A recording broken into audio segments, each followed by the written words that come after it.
Blasphemous. Voilà.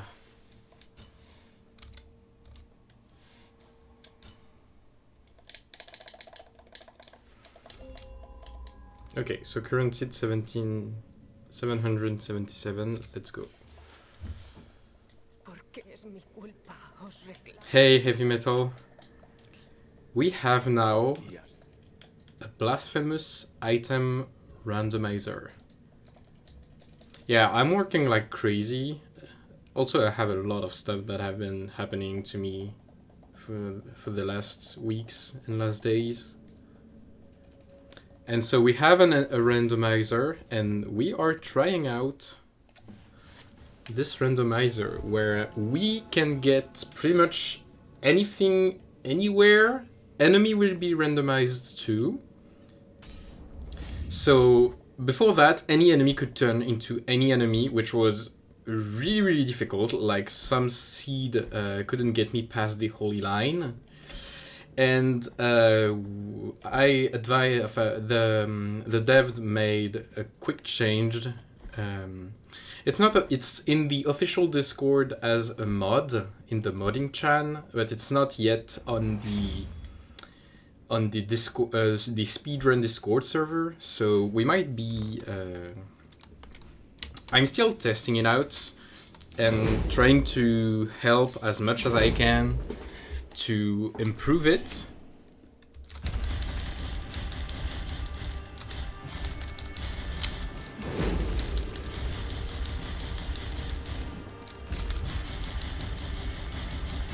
Like, this is a first version. Oh, melted gold coins. This is really important. This melted gold coins is a quest item for the Altas Gracias. So this is a first thing I'm starting to route. I think the first good way to go is to go for Rondo and make up some stuff there. So quest items are still the same. Also, I did enable the damage preview because we don't use damage preview in runs, and I still think there are some issues with the randomizer, with how it's treating different items, and how it's treating sword upgrades. Okay, so we have javelin thrower right here instead of the. So javelin throwers replace. Oh my god. So hopper replaces mud crawlers, and we have wheel carriers being replaced by. So daggermen are replaced with sewer crawlers. And I don't know if it's wheel carriers or daggermen that have been changed right here, but there's already a lot.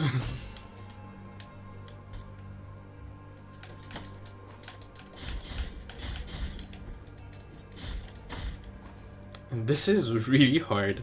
Having such aggressive enemies right off the bat is really difficult. Okay, so this takes care of my Tears of Atonement's needs for quite a while. Also, any cherub can give you any item. So this cherub right here gave me Quicksilver, which is really good. Because this will give me improved flask right off the bat, right at the beginning. So there is an item right here, which might be anything. It's a bone. We have a reward for every 4 bone we pick up. No, I don't have any sword arts yet.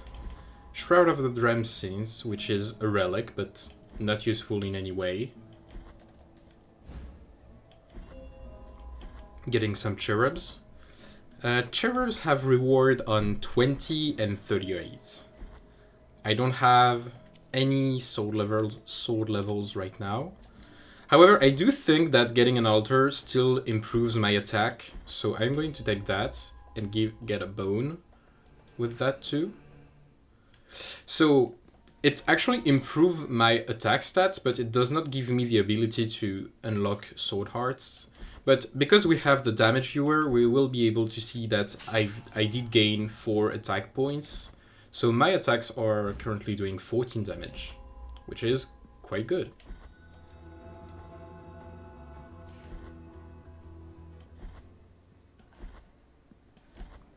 So I will trade off one flask, because I might find any empty battle flask, and having improved flask at the beginning is really, really helpful. So basically the route is the same. Oh my god, Bellydos. Bellydos are one of the worst enemies in the game. And they do replace...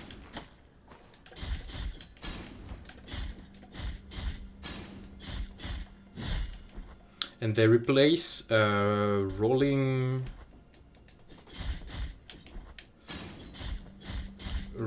javelin throwers. Which means we were not going to see them in Hondo, and we're not going to see them pretty much anywhere risky right now.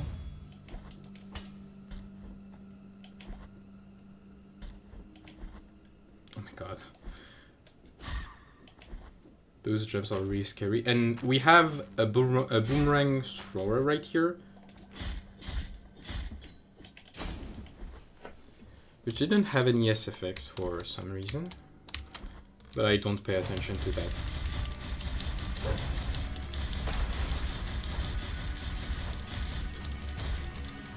Okay, Perpetua should give us an item too, which is a nut, which is really good.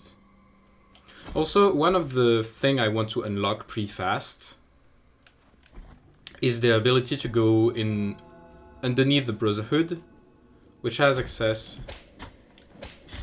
Okay, so most of the enemies here are kind of vanilla.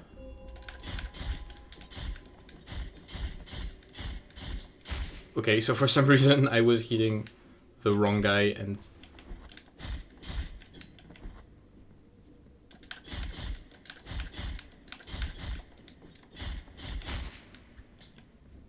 That's super fun.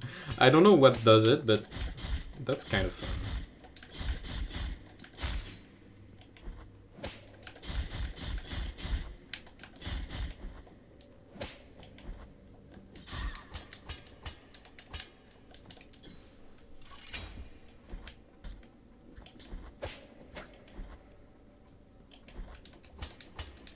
Okay, so we know most of the enemies that are going to be appearing in Rondo. Flying enemies are still vanilla, which means all of the angels we have right now are still the same. There are not that much of flying enemies.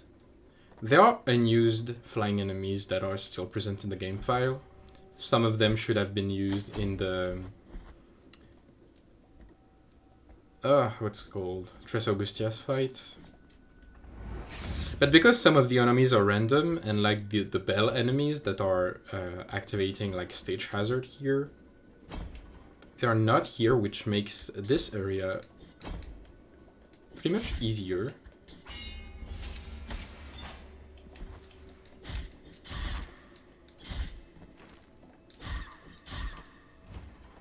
Okay, I don't know if I should be afraid or not of this enemy. Walking in the spikes.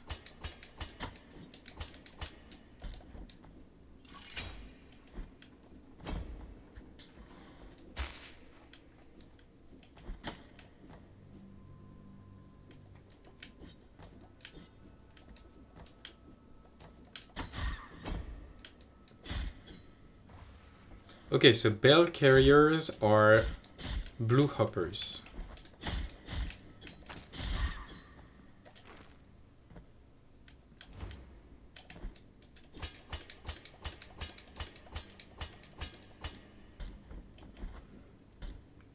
Also, the arena fights are unchanged, unfortunately, because it's not enemy spawns as you enter the room, it's enemy spawns that appears after you enter the room, which makes them not randomized with the current randomizer. This item is really important as we will be able to give Tirso some items, so we will be able to get back some items. Also, the herbs we're supposed to give to Tirso are in the same place.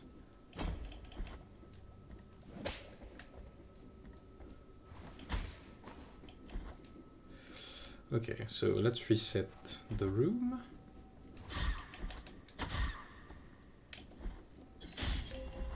Okay, Severed Hand is really good as we can give that in the dream at the beginning of Elbero to get more items.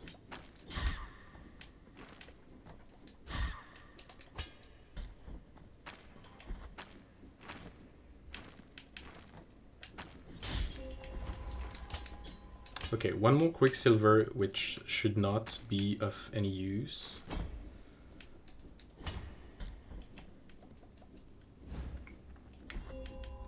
Okay, another knot. Another cherub. Okay, we might see what ghost, Fireball Ghost, I've been replaced with, which is Bell Ghost.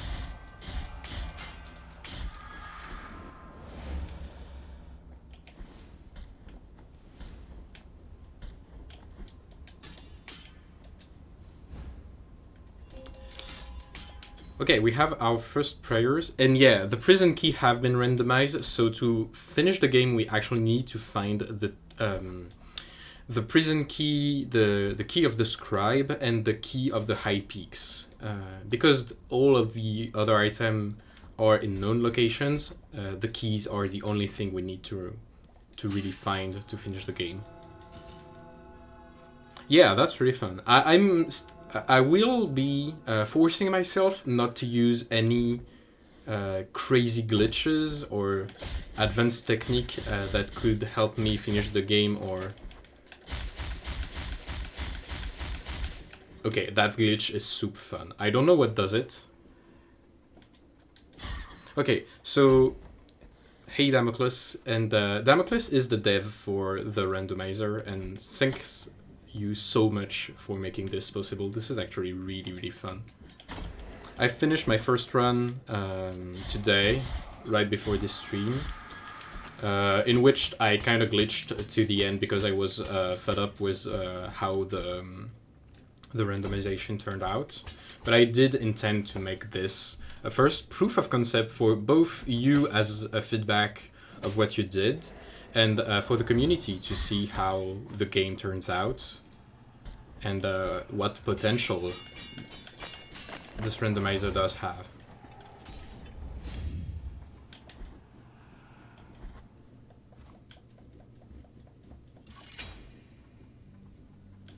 Okay, yeah, Arena Randomizer should be really fun. Like, True Ending Randomizer should be kind of long, but really fun to do. Okay, because those enemies are still the same, it's actually really doable, but trust me, if those enemies would be any different, it would be a complete different action. Like, this room is actually really terrifying in the current setup.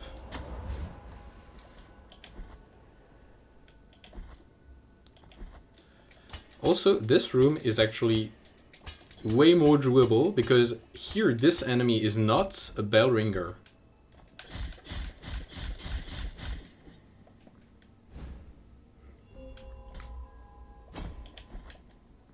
Okay, we do not have any flask for the moment. But I'm still going to heal up and recharge my flask because I only have one. And also, Damocles, in the upcoming rooms, I will show you what I was talking about when I talked about item catching. Because there is one check you can do with item catching that is right before the the Brotherhood.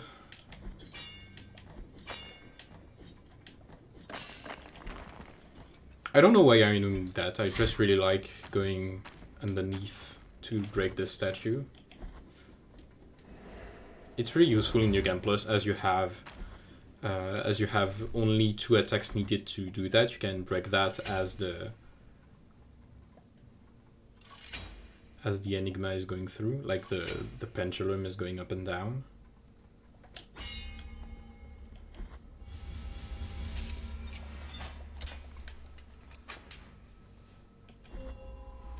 Also, I kind of looked back at my 100% routing proof of concepts to make sure I should be able to do every enigma in the game correctly without spending too much time just figuring out how I should do stuff.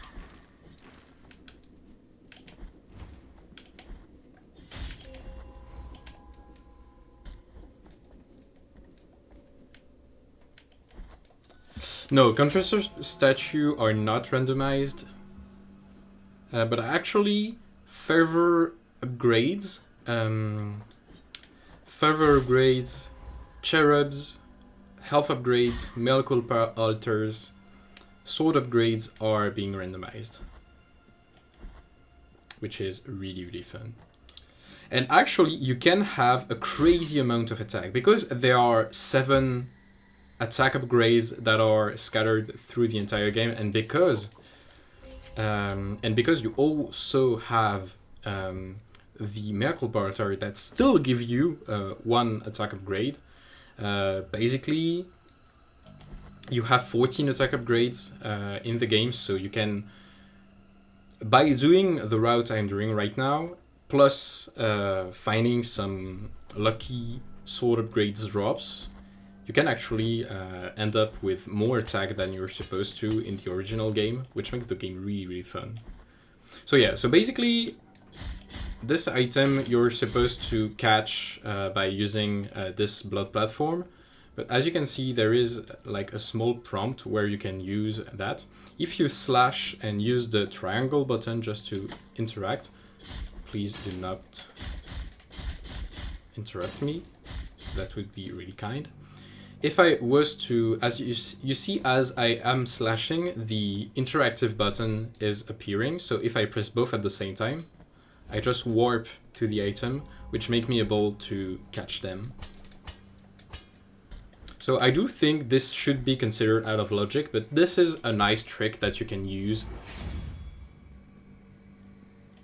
Yeah, I didn't realize that too. I just realized it because on this modded version of the game, I have the damage display that is still active. And because I saw my attack go from 10 to 14, I realized that this was a side effect of using the shrine. And I still think it's actually quite fun, to be honest.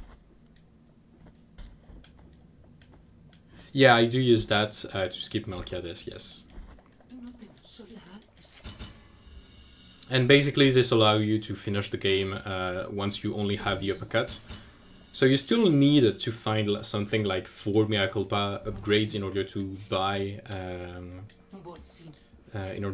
the uppercut, and you still have to find money, so that's not completely free either, but you can finish the game with that. So I have 2 more rosary beds. I don't have any rosary beds right now. I remember that in the last seed I found so much thing pretty early on. But right now I don't have anything, so...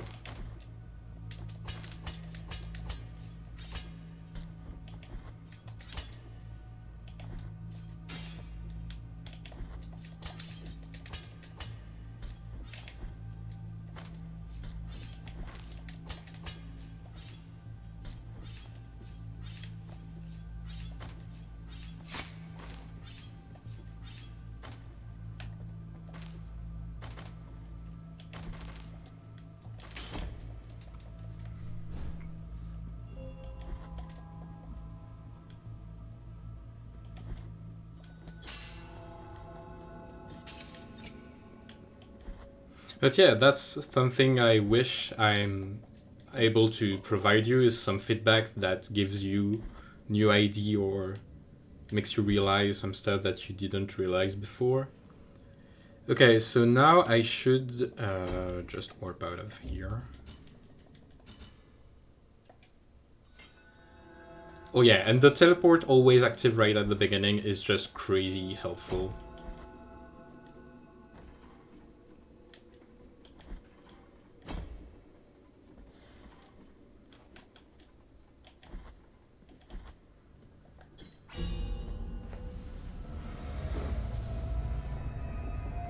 Okay, so we are entering a new zone, and with that comes new enemy randomization, which will make this room really different. Actually, I have 7 bones. I might find an 8th one. Okay, there should be 2 enemies here. So I'm thinking Rapier Ghosts are somewhere to be found. Maybe not. So I am gonna warp back to Albero to just give Tirso some herbs right before doing a boss, because Tirso's quest is only activating, like getting a step forward each time a boss is killed. So I do have some items I can pick up there. So that 3 items, I should give the Severed Hand to. So the linen cloth is always the same, so I'm going to give the linen cloth to a cherub, okay. And a further upgrade, that's really cool. I have a prayer, I have the Segrioras, which increase the speed of the attack, which is basically useless.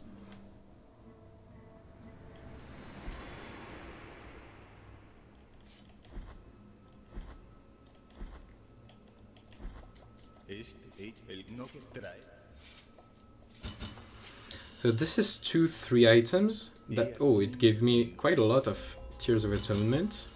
50,000. I should make a donation to.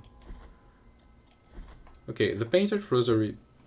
Actually, what does it do? Recover health when destroying surrounding objects. I don't have anything better to get from my Rosary bed, so let's just equip that.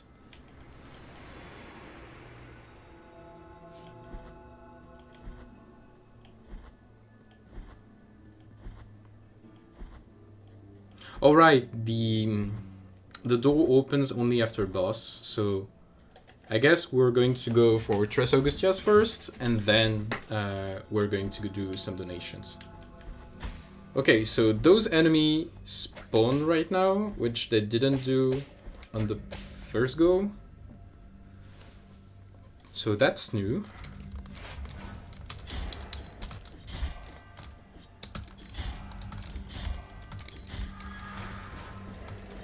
Okay, so if you're seeing the currency displayed, it's because numpad 2 actually displays the seed, and I'm using, because I'm switching from keyboard to controller, on my keyboard setup, numpad 2 is actually the arrow I'm using for jump.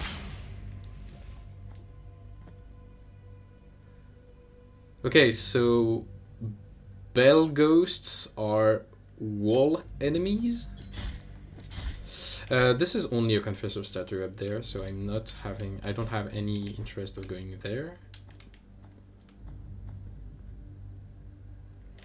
Also, I don't think I have enough health to tank through all of these. Always let those enemies go.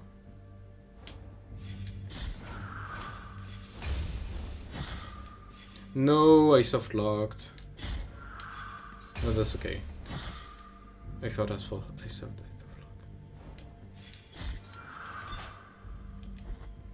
Actually, I think that's only me that's using this keyboard control. The numpad 2 keyboard controls. Okay, this room is really dangerous right now.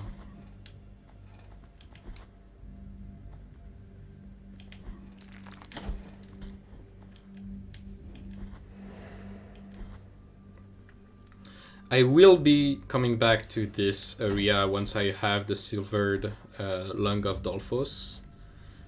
I already have one item from the Amenicidas, which is very good. Also, I think I'll have Viridiana in all of my first fights, because I want to have her give me the Zarabanda of the Havre really quick.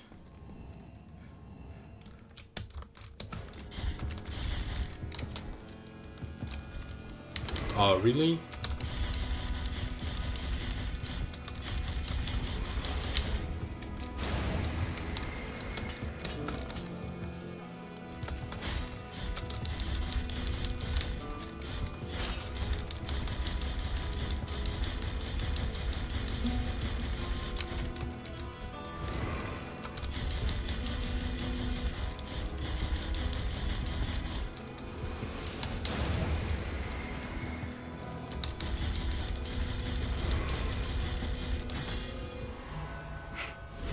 Okay, 18,000 Tears of Atonement for Tres Augustias. That's a pretty good fight. Usually you get 18,000 Tears of Atonement. I think it's for getting Amenicidas.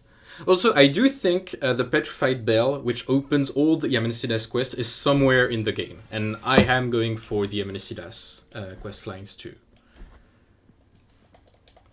Because there are some items that might be locked by the Amenicidas.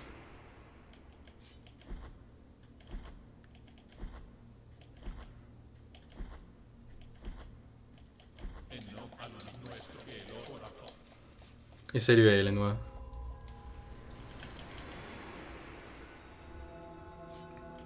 Yeah, maybe you could change the display seed like to maybe, I don't know. Oh, also I need to check if double health upgrade is a thing.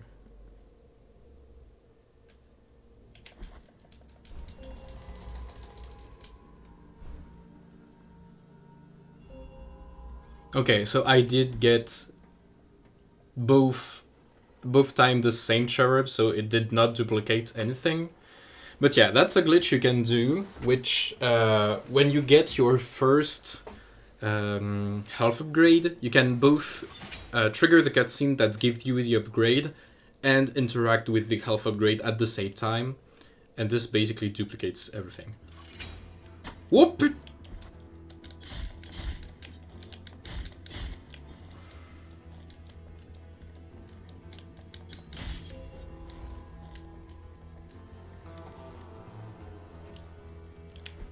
Okay, so sewer crawlers have been replaced by rock throwers from the second area, which might turn the cistern in a bullet hell. Yeah, don't be too. We should in randomizer settings. Usually, people tends to prohibit the use of any glitch. So don't be afraid that people can just go for that. Glitches from the game are just something you have to go for. If you are basing your, if you are just focusing on what the usual player should do, it's perfectly fine. Speedrunners might just go and break the game because they know stuff, but it doesn't matter.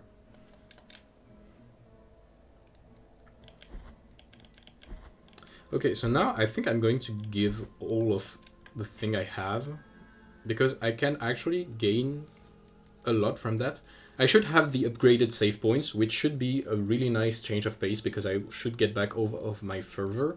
I don't have any prayer yet, but once I'm going to have some, it's going to be a lot of use.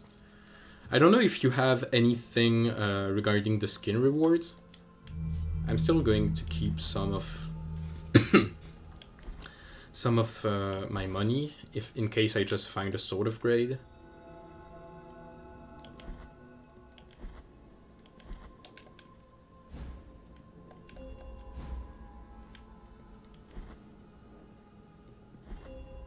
Oh dang, so if Cloistered Ruby and Token of Appreciation of Vanilla, this is actually really great because there are two of the best items in the game. Hey you.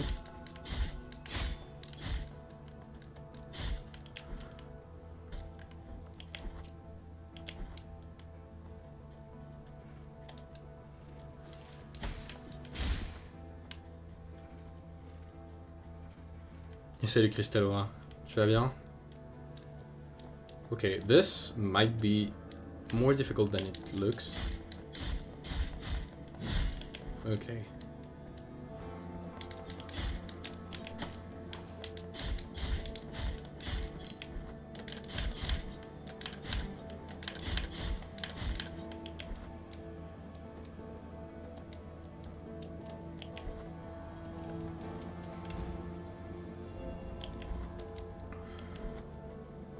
Okay, we have shield maidens being replaced by caged angels. We have deer carriers that are replaced with lion heads.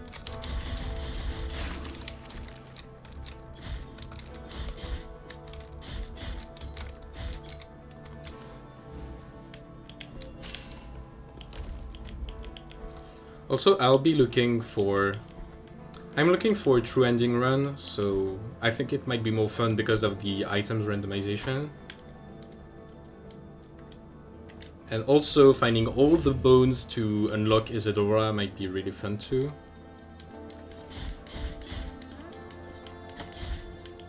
Okay, I switched from 18 attack to 23 because of the token of appreciation. That's how powerful the thing is.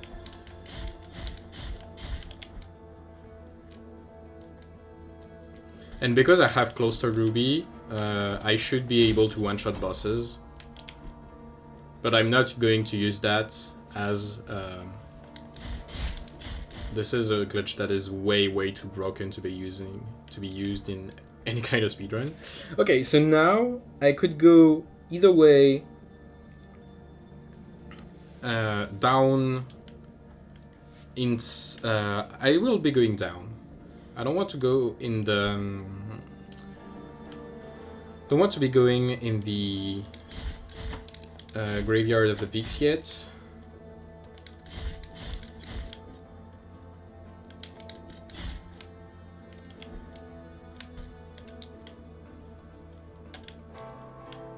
Okay, I don't have anything to go... They can't go down, they're stuck on this platform. So yeah, I'll be going down. Oh, by the way, should we see Esdras? Or have Ezra's cutscene been removed? So Ezra's cutscene have been removed. That's really cool. A nice change of pace.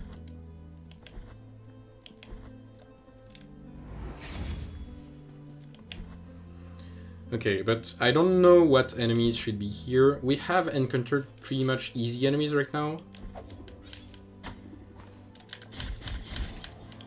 Okay, and I think the reason the reason why boomerang enemies tends to go into half-man when they are walking is because other boomerang enemies don't have any animation for when they're walking. They only have animation for when they're throwing. So that's why they're resorting to default half-man animation. Because they're the only boomerang enemies that are walking. So we should be able to maybe do replacement animation or just replace the default behavior.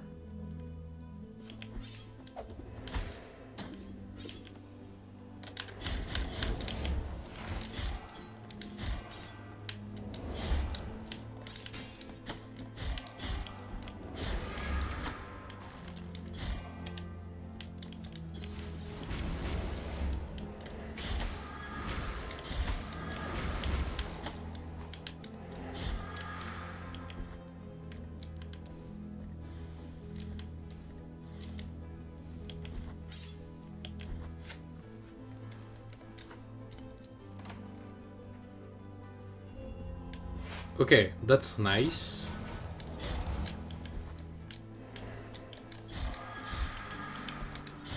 Fortunately, we're playing on 4.0. That means we don't have the air attack multiplayer glitch thingy.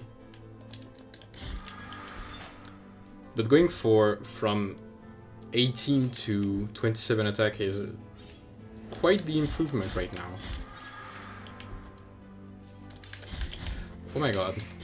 So popes, like flying bishops, have been replaced by wormy stuff.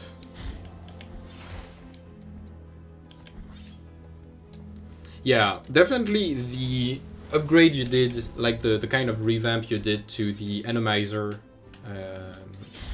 was a really good thing. It made anything pretty much playable right off the bat, and that's really cool. Okay, so red wax is still vanilla. That's cool.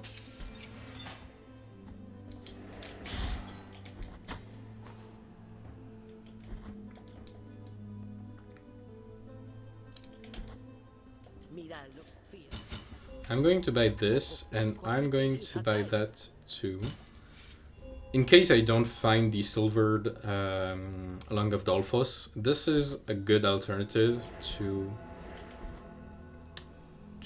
manage the poison gas. Aye.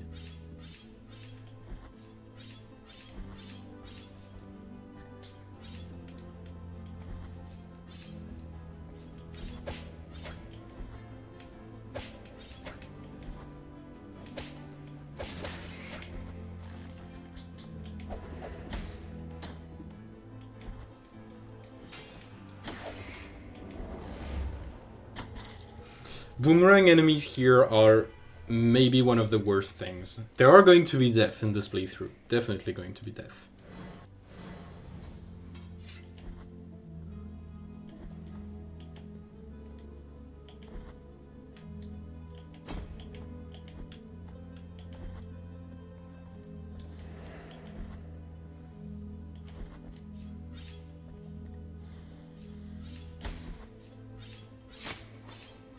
Also, having flying enemies being replaced with each other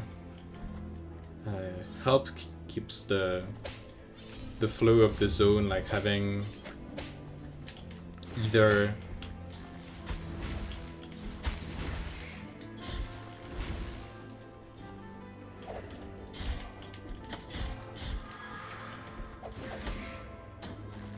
Jamal.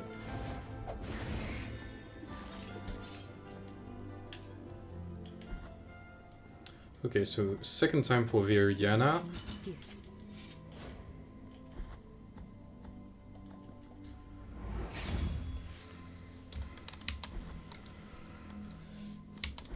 I'm really eager to find at least some prayer. Maybe I should have go back in order to have a decent start.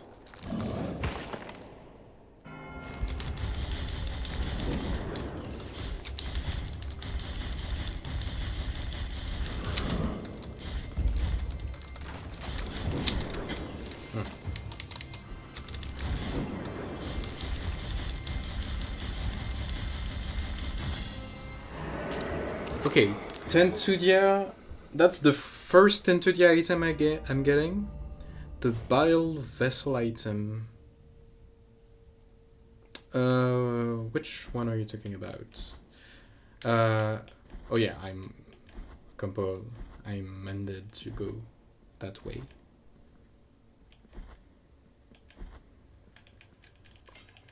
I will be getting... I'm still having 2 items I need to unlock in the Mercy Dreams. And then I'm going for Cistern, and right after Cistern, I'm going for Gemino's side quest.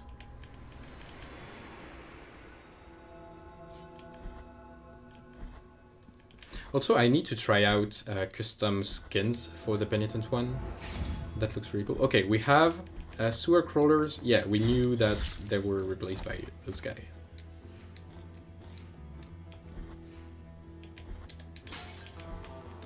Have to upgrade here. More cherubs. We're going to have the 20 cherub mark by the time we arrive at the cherub portrait. Yo, so that's huge. That's a really good find to have.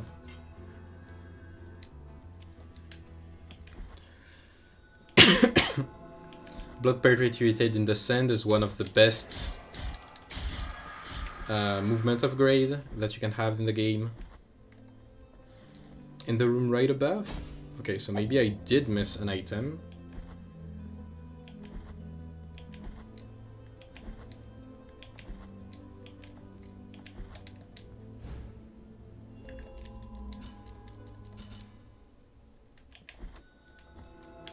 Oh, maybe I did forgot that. Oh yeah, I always forgot this. I always forgot this room.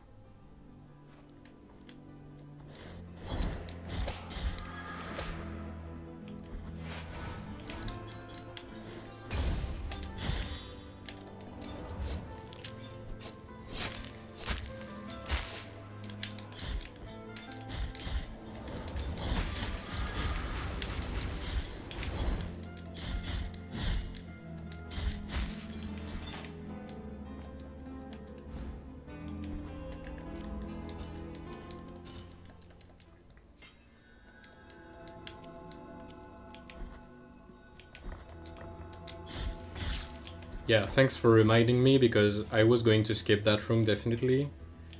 It's just a room I never go through, so I'm always forgetting it.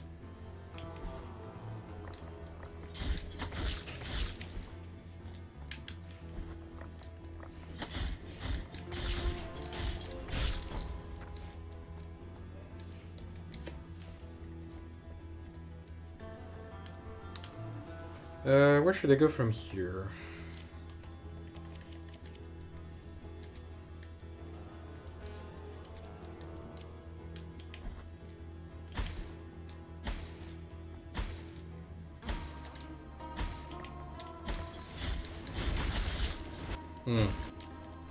I don't have the nail uprooted for the nail uprooted from dirt, so I'm not able to go through there.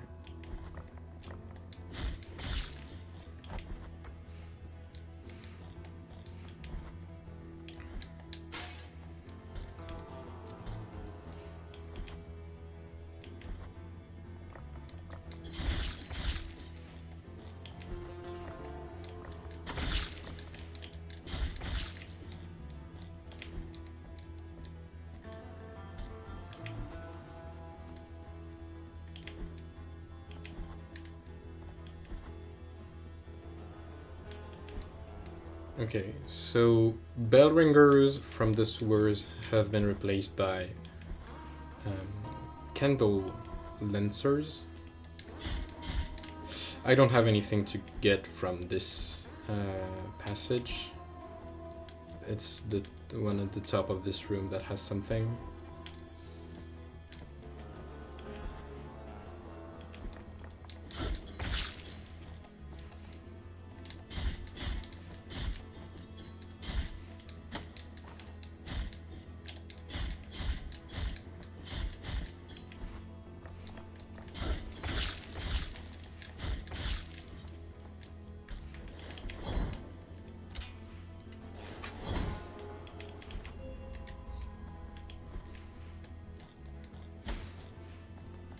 Okay, life upgrade, really good.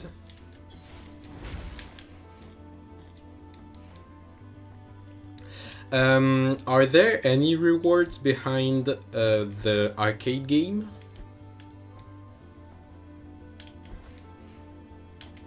Or did you leave that just empty?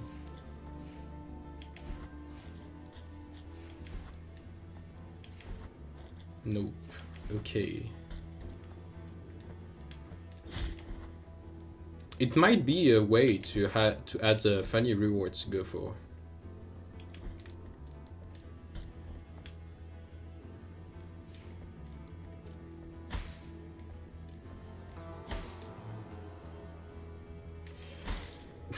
Vraiment.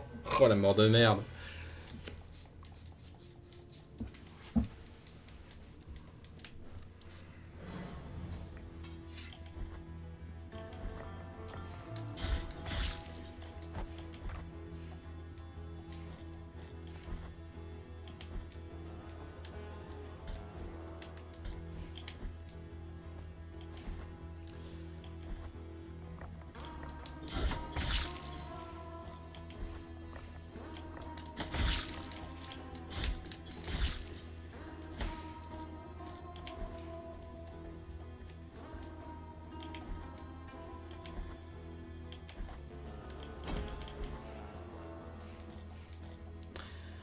J'ai raté un saut.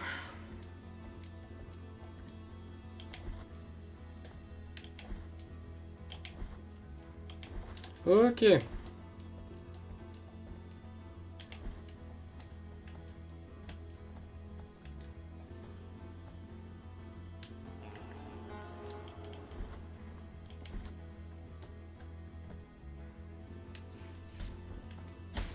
Aïe.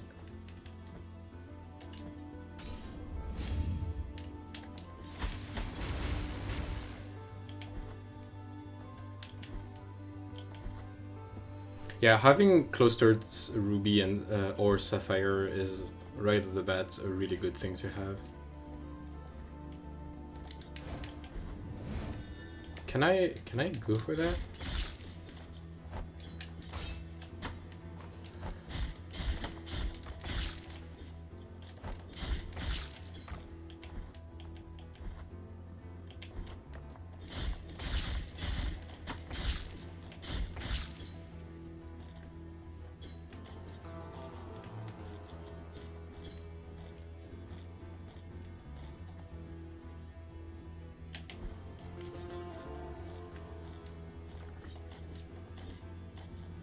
I don't think I can go for that. No, I can't. I either need the nail uprooted from dirt or the linen cloth. Not the linen cloth, but the stuff that allow me to fall from high spawn.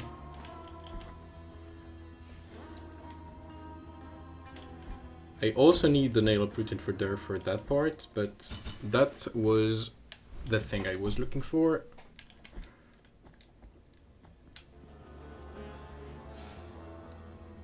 I'm not getting the items that's right here because I don't have anything to get there. There are still some stuff left here that I might be going for.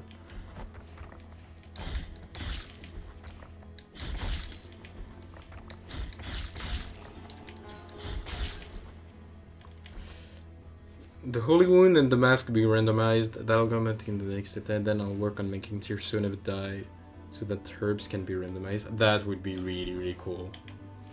That would be really, really awesome. Also, because the game has so many spots, like 300 spots, I don't know, 292, which is basically 300, is a lot of spots to check in the game. So maybe I was thinking that the corpses that you usually talk to with this, the Shroud of the Dramscenes, could be always talked to, and they would contain some information of where some items should be, if some zone might be like what would be barren zones in other randomizer. That would be a really fun way to use resources from the game that don't have any use in randomizer. But that would be really advanced development wise. Also, I am also able to develop and do some code if you want to. So I'll be happy to help doing some code regarding the game. If you have a GitHub or something, we could talk about this later. But for now, I'm just focusing on not dying. Oh, and I should be able. I am not able to go for there. And then there's something here. Okay, I think have done pretty much everything. I should go back sometimes in this place, but for now, I think I'm mainly going to go up.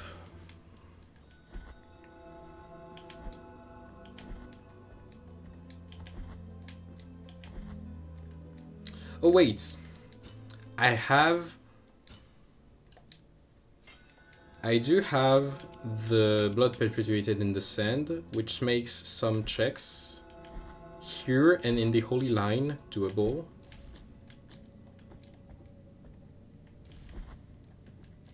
Which are advanced checks, so I guess they can have I don't know if you've implemented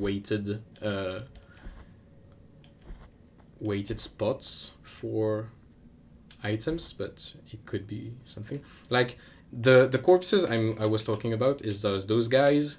If you talk to them with the shot of the dream scenes, they could give you hints on what item is located where, so that it helps figuring out the routing, stuff like this. Like the same way the way of the heroes are handled in Ocarina of Times, it could make some area more worth than they are in the current set of the game. It could be really fun. Also, I did unlock a prayer, so that makes me able to go next. That makes me able to go next to Hebrail, because this spot right here.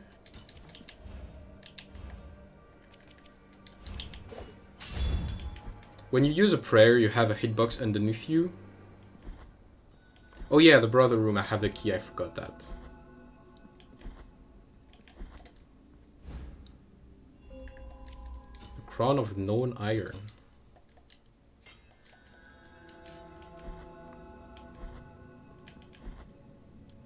Yeah, I'm still... Like, I do play a lot of Randomizer for games like Castlevania, Aria of Sorrow and stuff, but... I'm still learning checks from this game. There are so much stuff to... Coxel of June. The Lucky Bone. I'm telling you this because one time I was doing an ending C run, and I did pick up all of my bones, and I forgot one, and it was the Coxel of June, which is right next to an arena, because it's on top of the... It's right before the Melquiades room. And I forgot that, and I passed in front of it twice, and I just forgot it and did not pick it up. Okay, I don't have nail uprooted from dirt, so I can go there. I'm actually going to go here, and I have some more bones that I can get to my friend, the guy underneath there, and I am going to take some of the upgrades that are right here, especially this one.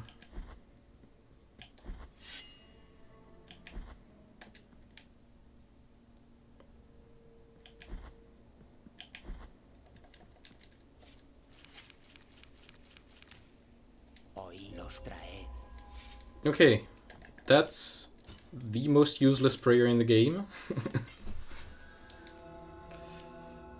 And I am going to go up from here. Also because I have the...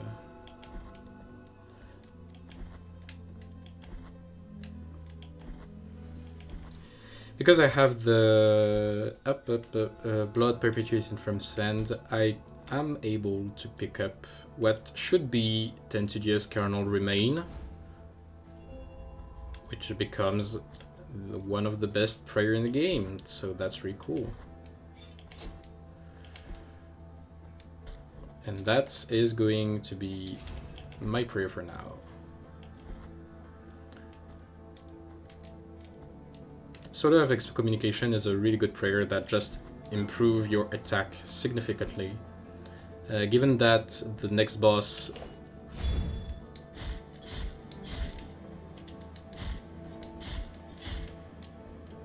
is supposed to be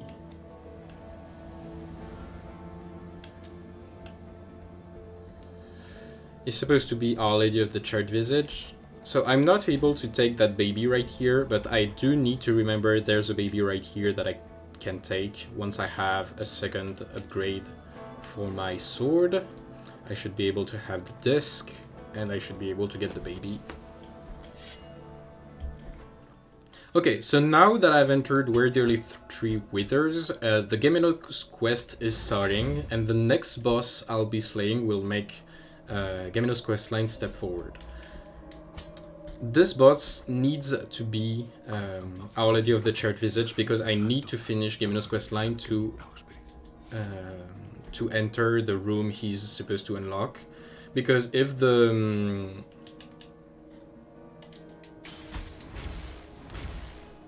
items that is locked behind that is one of the item I needed to go to fall from high height, I won't be able to finish the game. So incest garlic is a mandatory item right here. I don't have the three gnarled tongue, so I can't go right from this place. Also, the painting enemies just go so well in every scenery of this game. I really like that.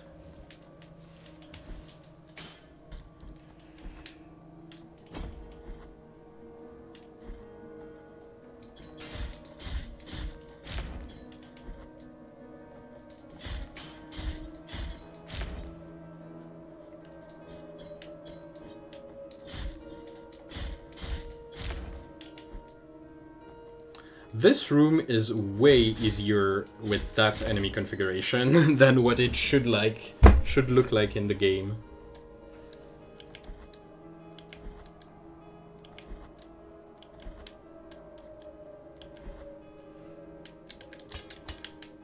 So jumpers are now paintings, and bell ghosts are wall enemies.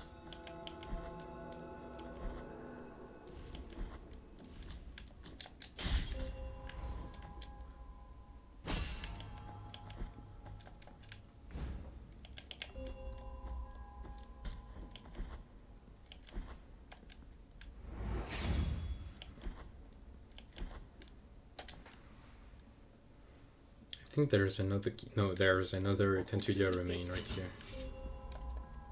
No, that's a second item for the Throne Bridal Ribbon is another item for the quest line of Altas Gracias.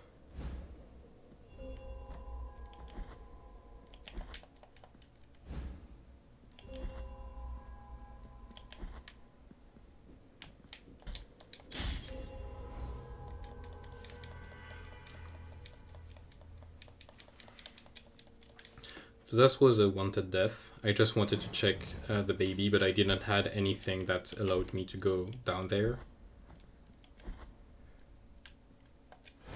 Oh, also, I think the Immaculate Blade is the item that allow you to go into true ending arenas.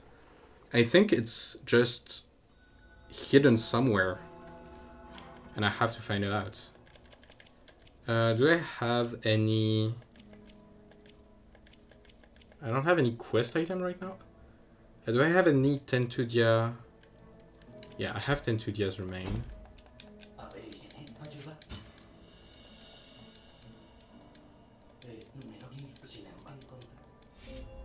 Okay, that's good. Maybe I should get... I don't want to go to the Brotherhood yet. However, I did get a second Mea Culpa upgrade, which basically allowed me to get my final moveset, which is really, really important. As the disc attack... Oh, I have Traversal's herb too. I forgot that. The incest garlic. Oh, and now that I have... Okay, I need to... I know what I'm going to do right after... the Covenant. Okay, I have 21 cherub, 20 cherubs, so that makes the first cherub check accessible, but for that I need to go through Esdras, but we're going to...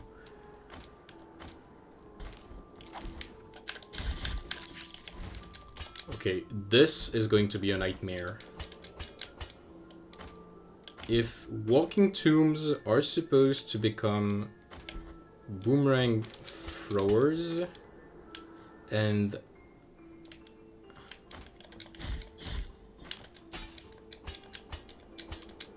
those enemies...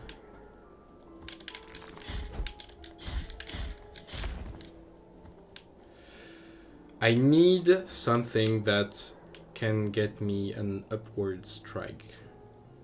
I have that. I'm dumb.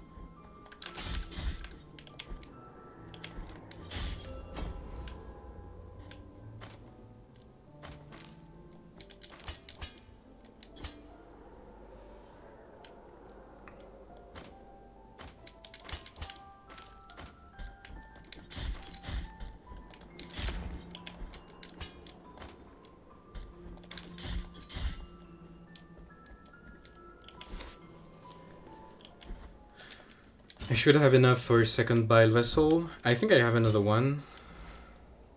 No, I don't.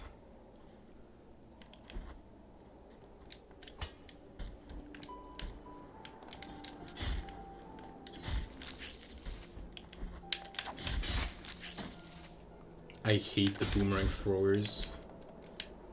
They're definitely one of the worst enemy in the game. Okay, so that's not the bell I'm looking for, but definitely one of the good items to pick up.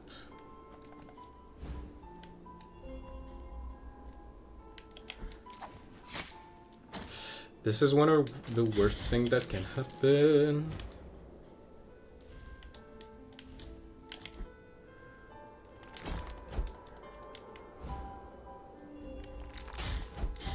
Ooh, that's huge. That is really huge.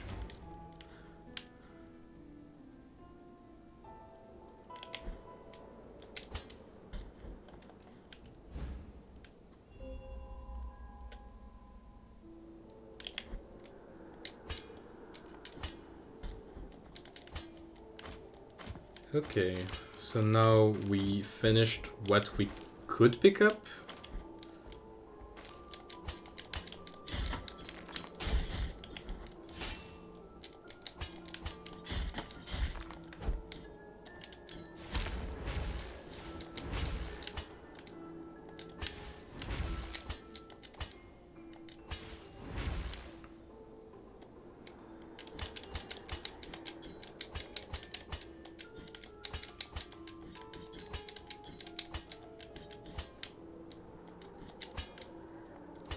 I don't get why I'm not able to just...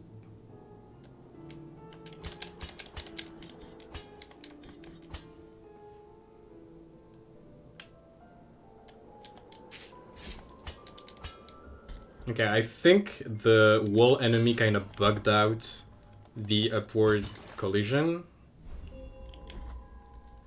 Yes! That is huge.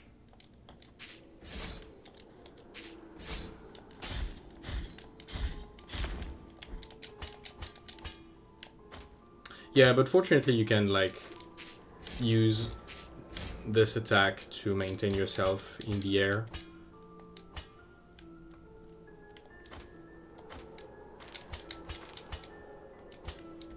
It's not really hard to do once you know how to do it.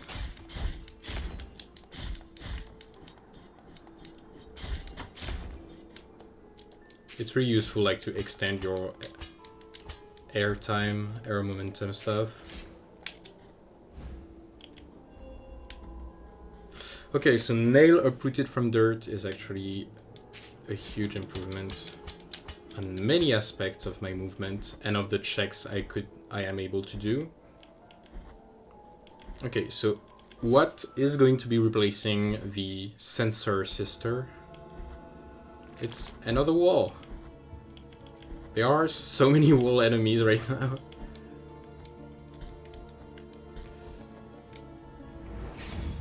I think I'm going just to damage boost through the entire room right here.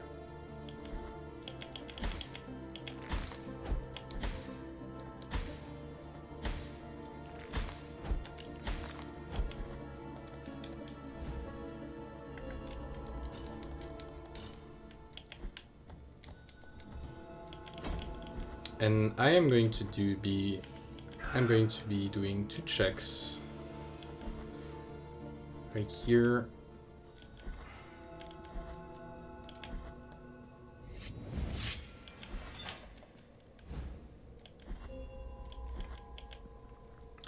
We're getting more and more bones. We're getting closer to the 24 mark, which is really good.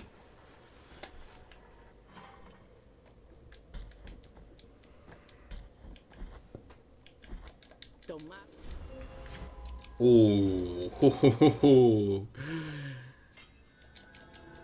That's something that we like. Also, a fun fact is here, because there are no more lava power, we just can go through this room pretty naturally.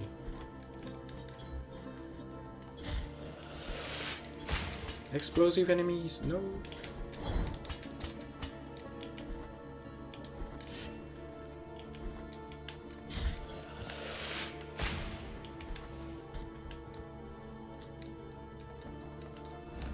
Which makes the blood perpetuated in the sand really powerful in this area.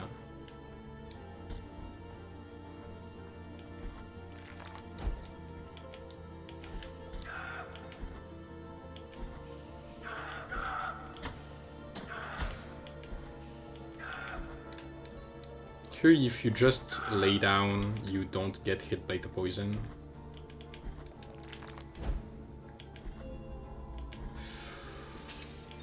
Pelican Effigy is a really powerful item, but we're not going to use it for its glitch properties that basically make you invulnerable. But this is an item that basically breaks the game in almost every way, because it makes you invulnerable. It gives you quite a lot of HP. And you just cannot die anymore, so that's very powerful.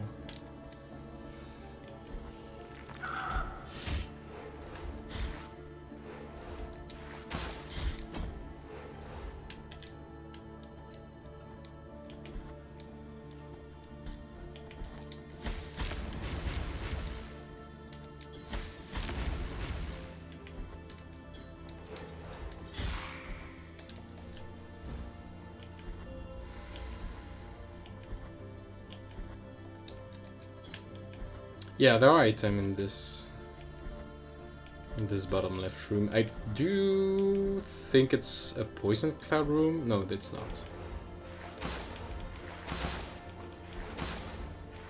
Yeah, there's the blue wax, which is really important if I want to get all of these in order to finish a quest.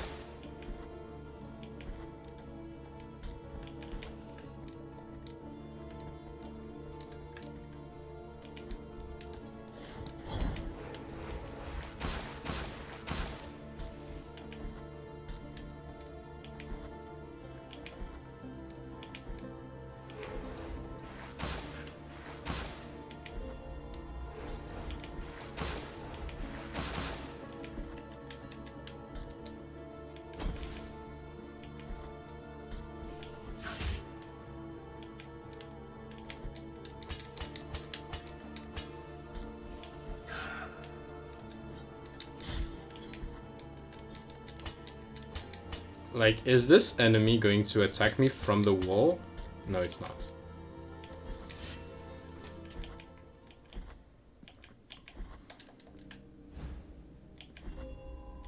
Ooh, that's one of the needed items to finish the game. Okay, and we are having our last Viridiana encounter.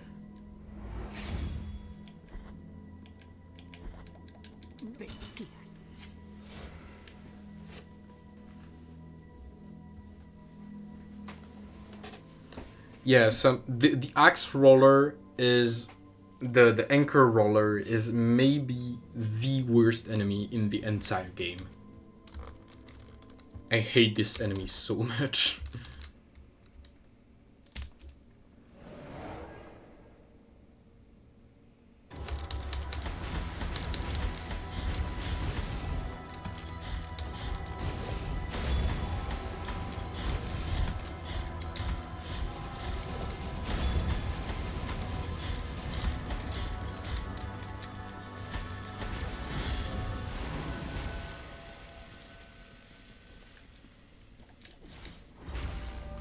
I love so much just going for high damage strats on this boss. Oh no, I need to talk to her.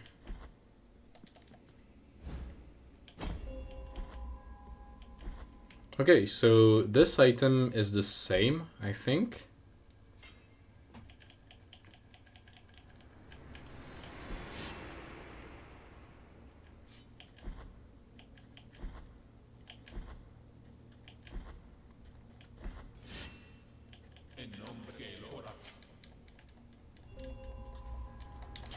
That makes the 3 wounds active.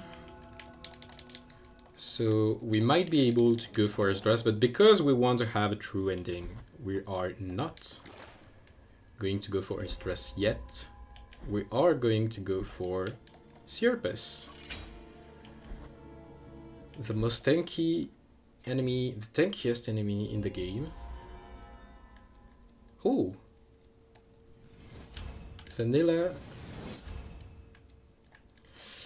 Mea Culpa Altar, that's really cool. And now I need to go to...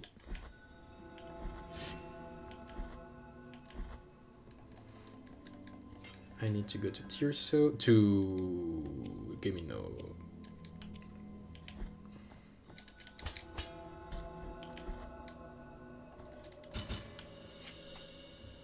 Which will be able to move from this place because it does have oil. He's going to give me an item. Okay, so the frozen olive is fixed too.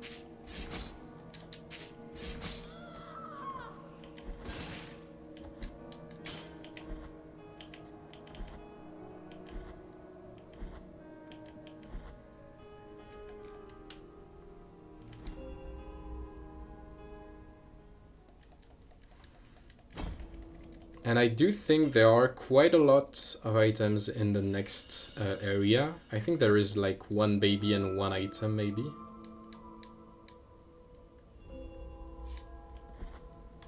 Don't I already have this one? I have the jaw, I don't have the hewed bone.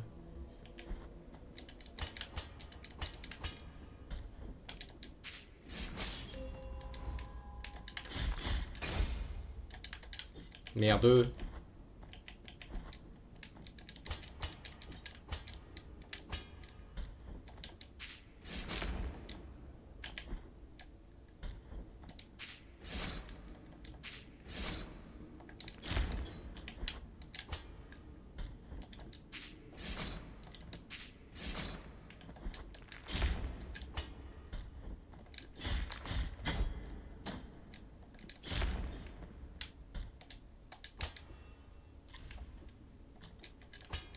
Ça marche. Bonne nuit, Cristal.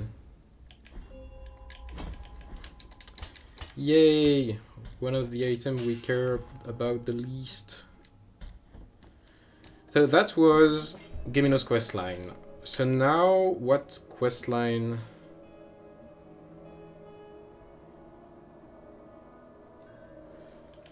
can we else finish now that we have the nail uprooted from dirt? Okay, this is going to be a nightmare if I ever go down there.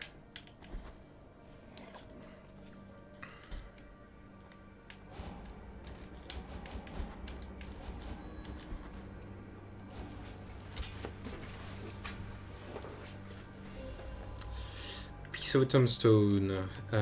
What else do I need to grab?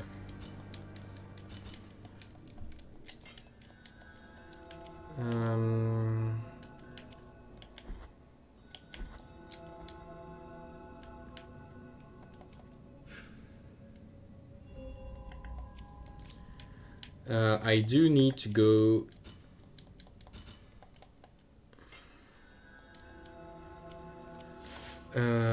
where else can I go now that I have that?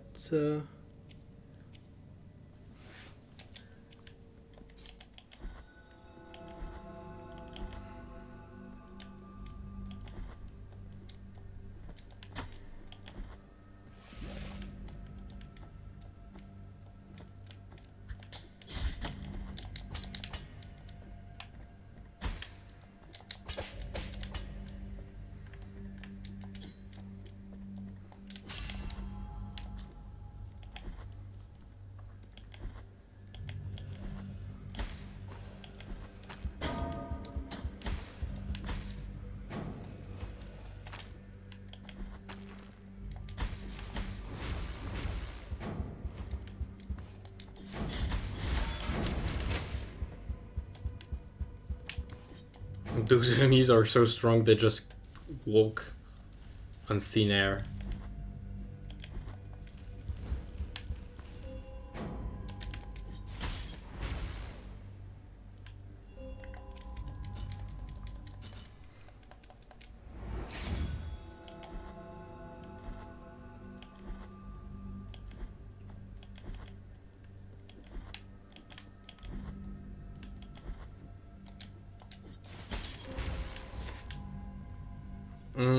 I don't have all the offering yet.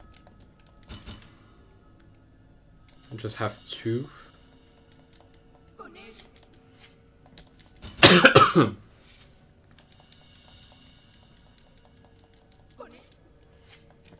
Yeah, I don't have the 3rd one.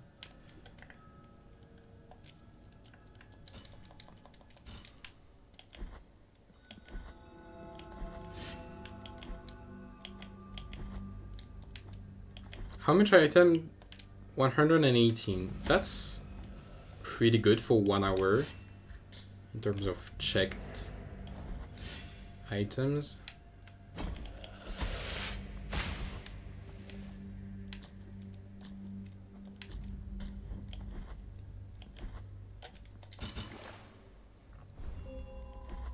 Ooh, that's really good.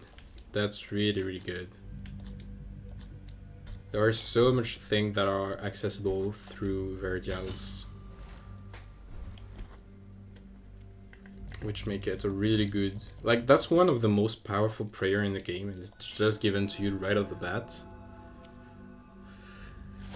What else can I go for? I need to go for the Echoes of Salt and go and find all the stuff that are locked behind the blood perpetuated in the sand.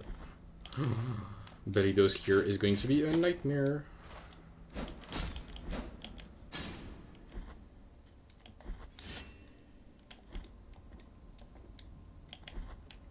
Yeah, jumpers are paintings, we knew that.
Yes, Living Tomb are boomerang throwers. I need to be double careful about this.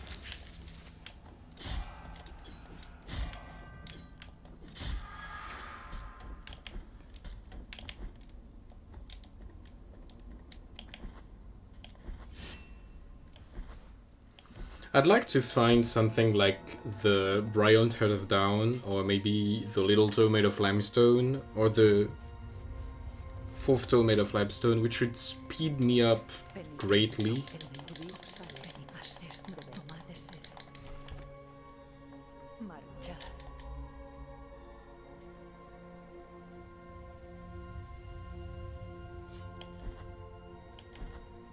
Okay, so now we have Young Mason's Will 2, but Bray of Heart of Down has Young Mason's Will in just a better way.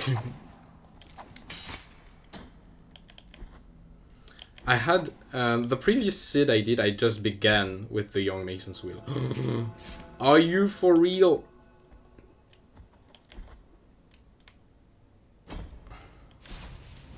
Oh, wait! Wait!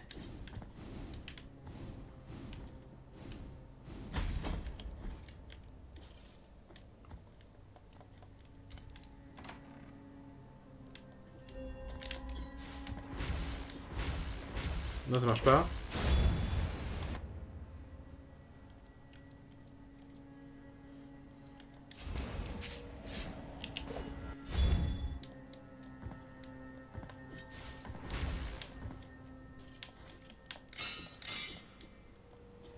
Because there's such a huge upward boxes on those enemies, I might die. I'm dying.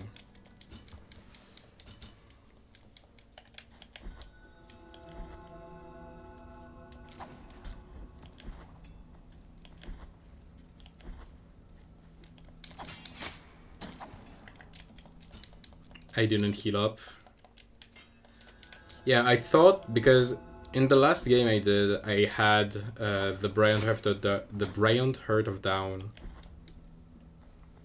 when I got here, so I could make the skip that allow you to go for Scirpus right off the bat, without going all the way back.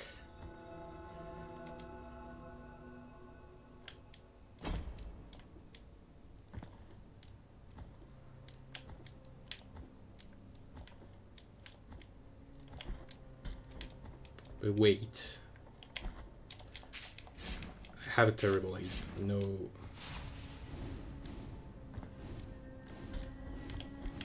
No, I don't have enough speed just to go to the opposite side.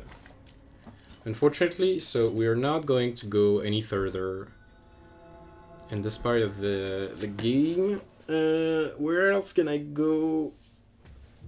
Mercy Dreams. I have everything in Mercy Dreams. Albero, j'ai tout. Grievous Assassin, I have everything. Brotherhood of the Silence Row, I have everything there too. Let's go for Dress and let's unlock the second part of the game. What is the closest I have to... Yes, that's this.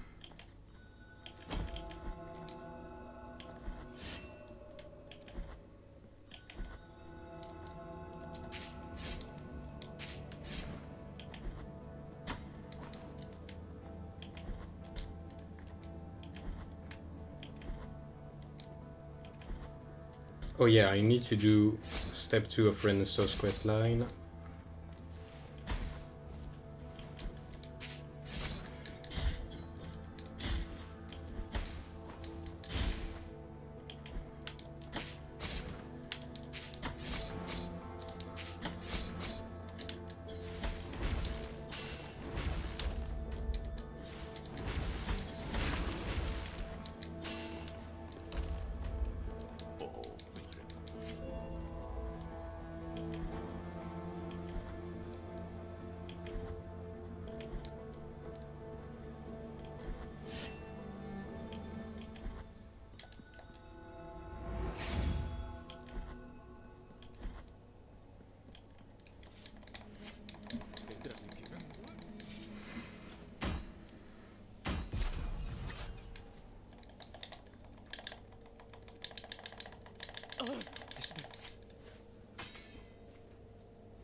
Ooh, Heart of Salpet Blood is really good now that we have the blood.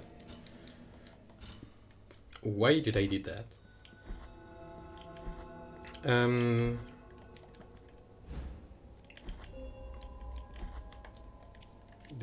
Did I just duplicate the Heart of Salpet Blood? Okay, so you can duplicate Esdras item. Yeah, I think you can duplicate any item that is located in a room that you should exit with a cutscene. So as long as the cutscene is not played, you can duplicate the item.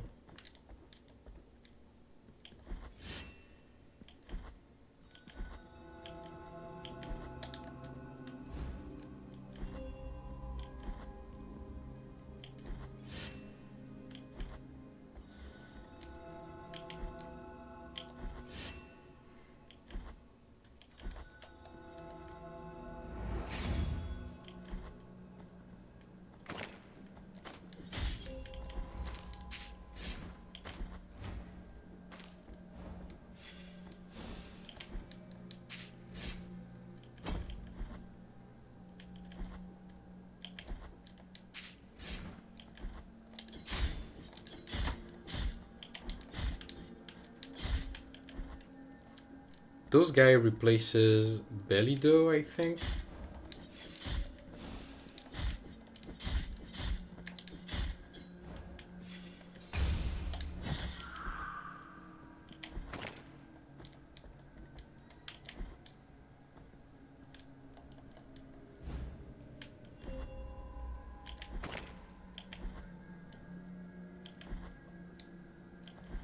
So, as long as the Mark of the Refuge, I think I have 2 of them.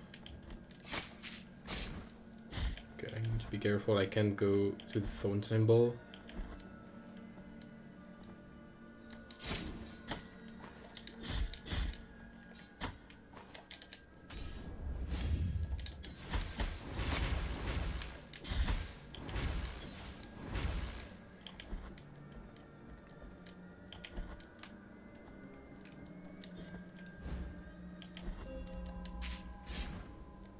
And I need to give that to Tirso before doing anything. Otherwise, there is one guy that's going to die.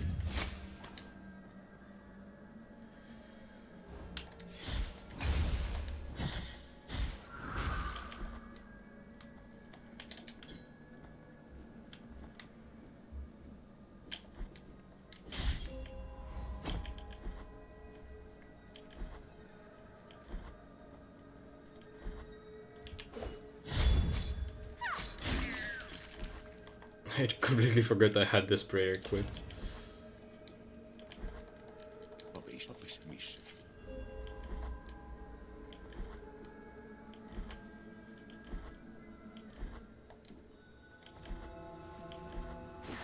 Yeah, I remember the Flaying Popes were missing.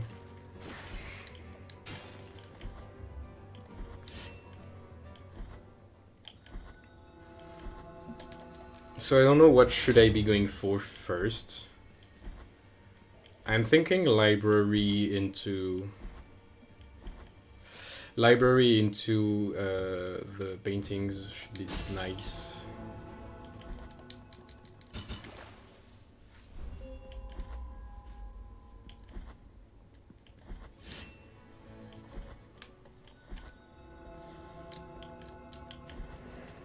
Randomizing the spot of the pages here would be awesome, but I think it should be quite a pain to do, so I won't bother you with that.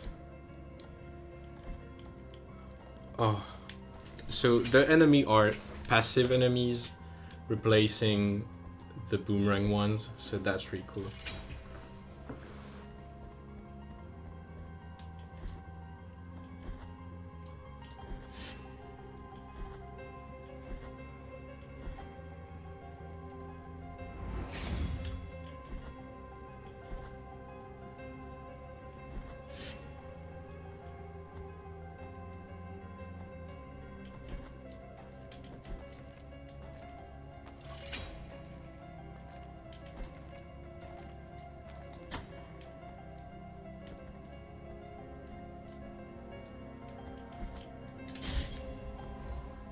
Okay.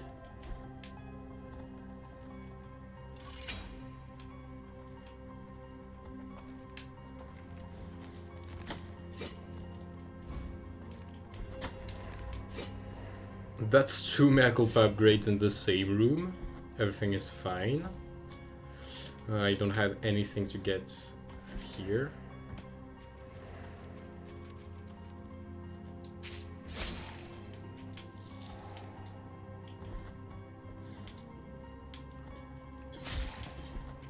So yeah, so 42 should be the maximum attack power I should be able to have. Embers of a Broken Star is a really cool item to have.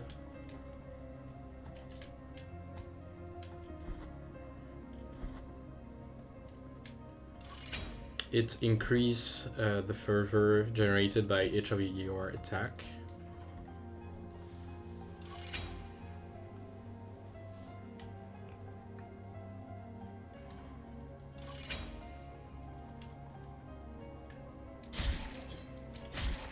Yeah, this room is usually a nightmare.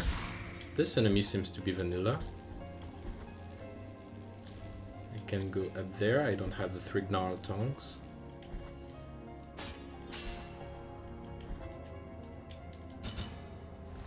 I think I have 2.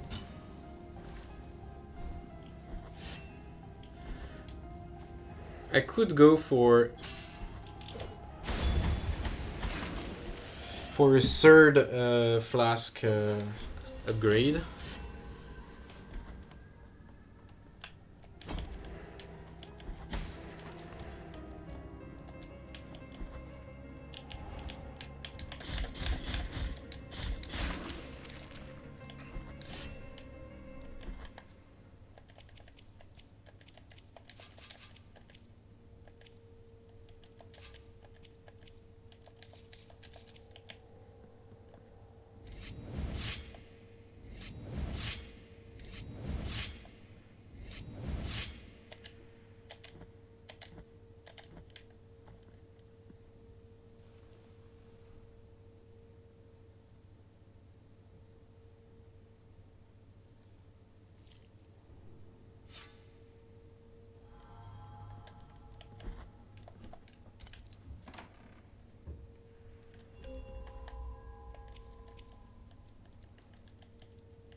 Okay, so that's 18, which means in 7,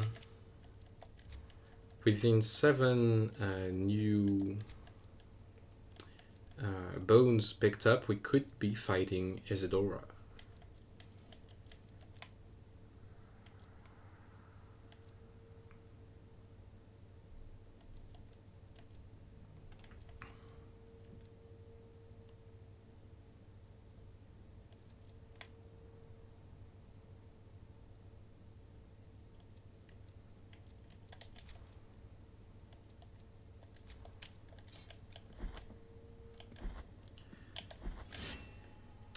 Okay, let's get back to picking up stuff.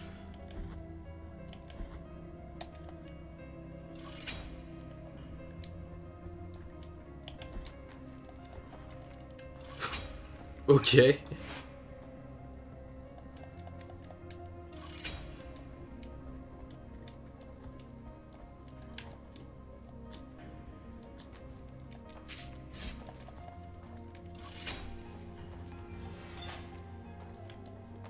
So you don't see it because you don't. I didn't enable 60 FPS on the stream, but this enemy is like spazzing out on my computer right now.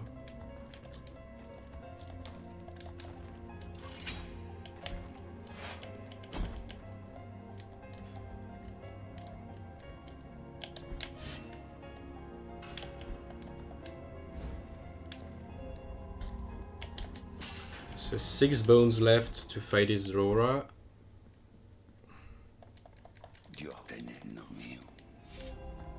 Diosdado does not give me anything.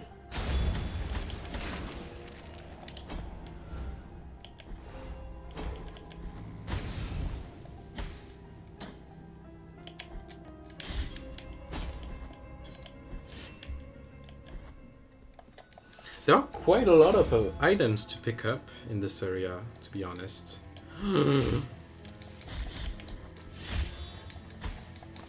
Rolling guys, they're the worst.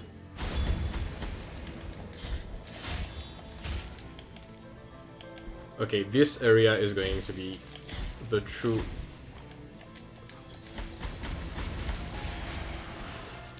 real fight from this seed is going to be this area. Like, what is going on?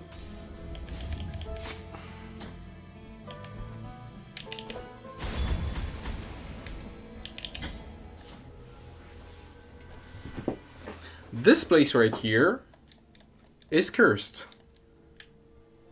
So I guess it's paintings that got replaced by anchors.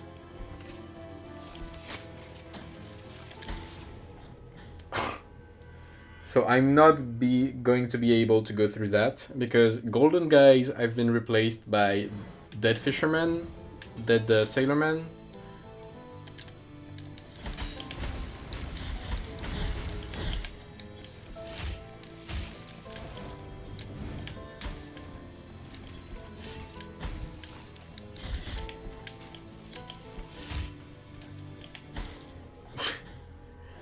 That's so much damage. Do I have anything that could prevent me from being bullied?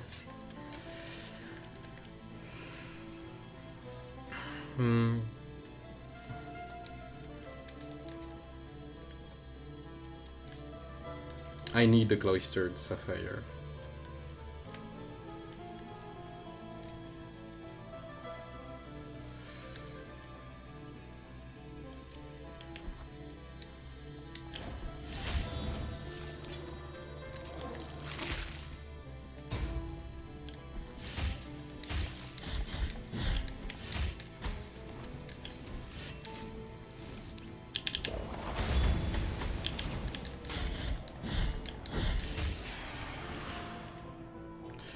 Okay, so right now I need to drop down and just go.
Oh, really? No, I need to do this again. I thought that I would have grabbed.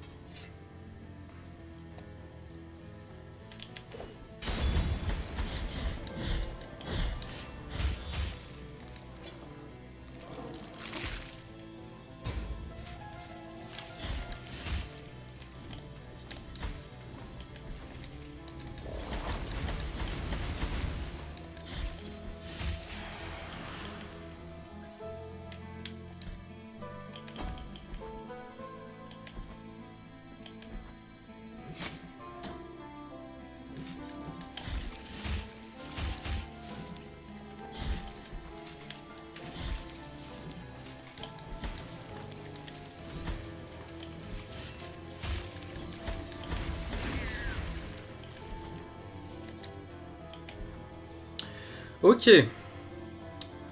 Round 2.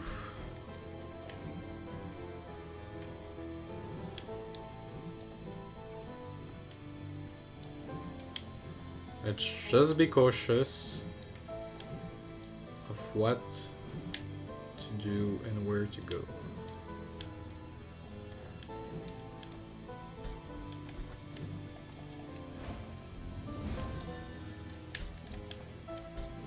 This ledge is just so weird.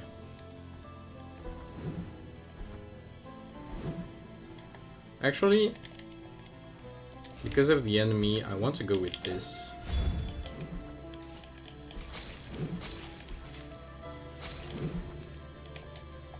For this part.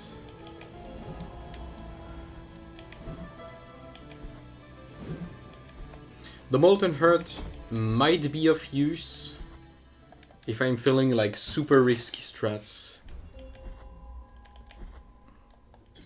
Okay, so that's one limestone toe, but not the best one.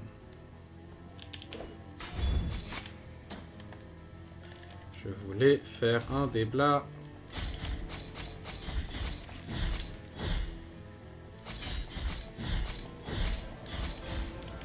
Remarque.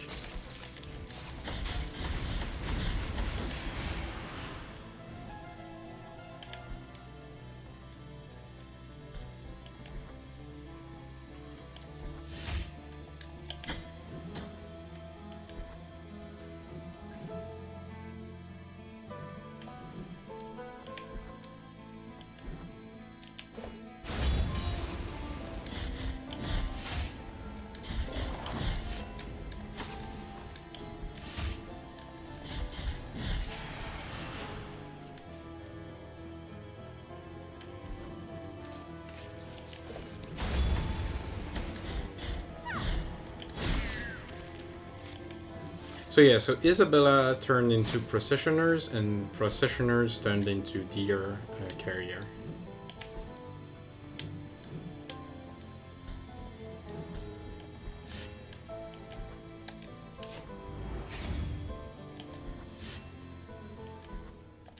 Aunque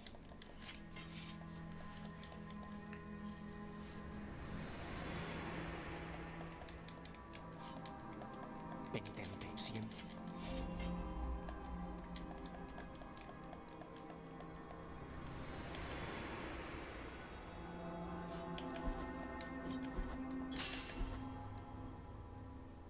Oh, I was pretty sure there was supposed to be an item in this room.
I'd like to find the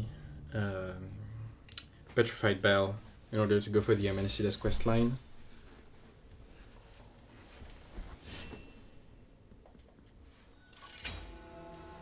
I don't have the full negation relic, and I don't have the three gnarled tongues, but I do think the baby was right up there. Or is it on the left? It's in the left. I think I can get it with a Debla.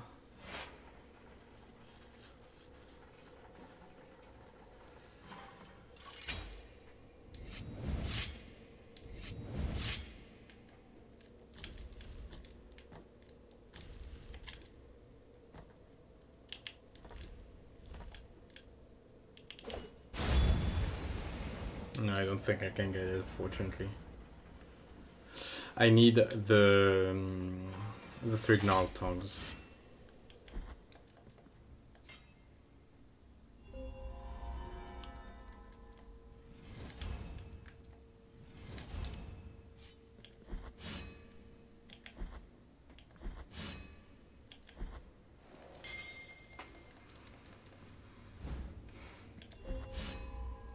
Okay, so that's one mask.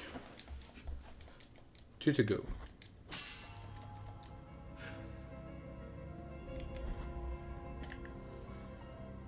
And that's one of the requirements for another quest that we will be doing later, because I don't want to go there.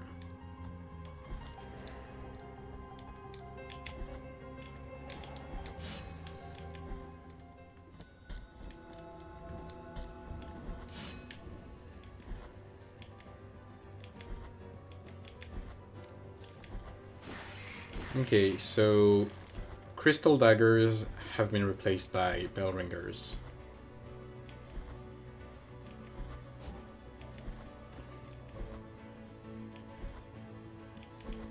Which is not really frightening in any way. This will make the corridors from Mother of Mothers. The different enemies that were in the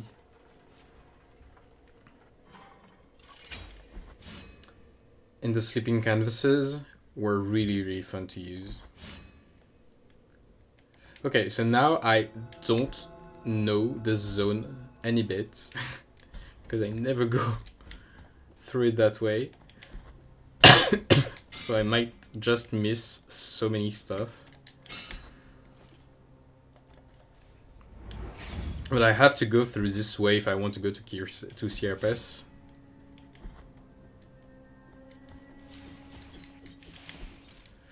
Okay, so I need to have protection against lightning. So this is protection against lightning, and this is protection against lightning too. Because those things tend to do way too much damage to me.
Okay, so Tower Guardians turned into Processioners, which makes them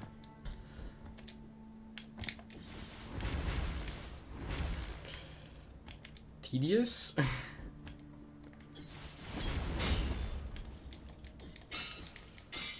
Oh yeah, that's right, I have the nail.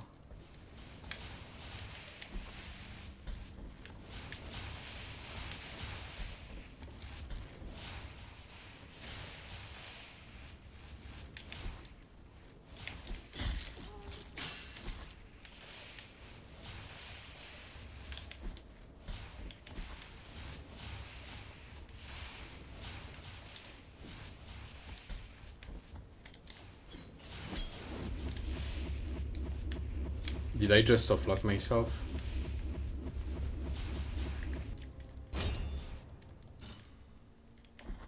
I did. I definitely did. So one of the improvement we could have is to remove the infinite upwards wall we have regarding some enemies like the Processioners, in order to be able to just jump over them. I know it's not the intended way, but the Randomizer makes it that they are just not soft-locking us, but way too much of an embarrassment in some zone.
Okay, I remember this place. I know there's a save point right to the left up from here.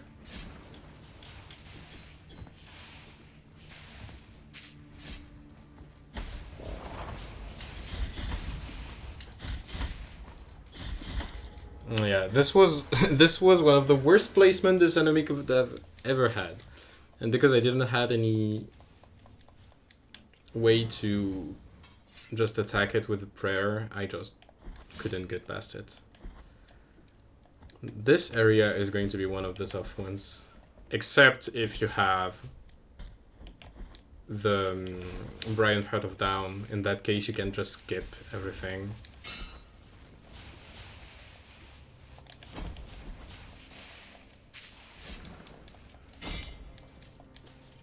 And here also I have the Nailer Put It From Dirt, and it helps a lot.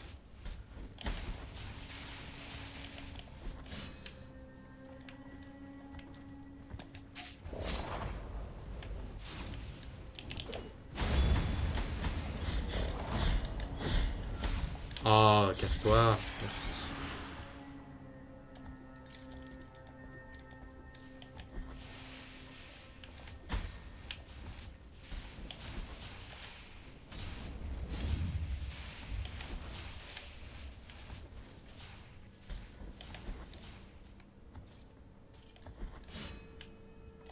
Okay, let's say I defeated them. Fortunately, it's not an infinitely upward hitbox that's protecting them, but it's kind of a tall one, so you have to deal with it. Anyhow.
Okay.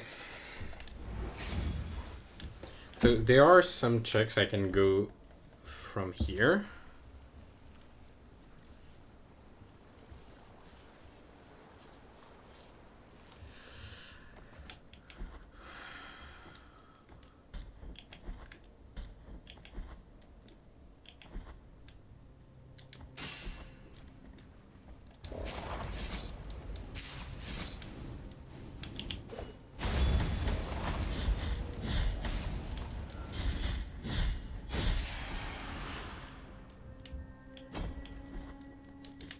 Oh, casse-toi.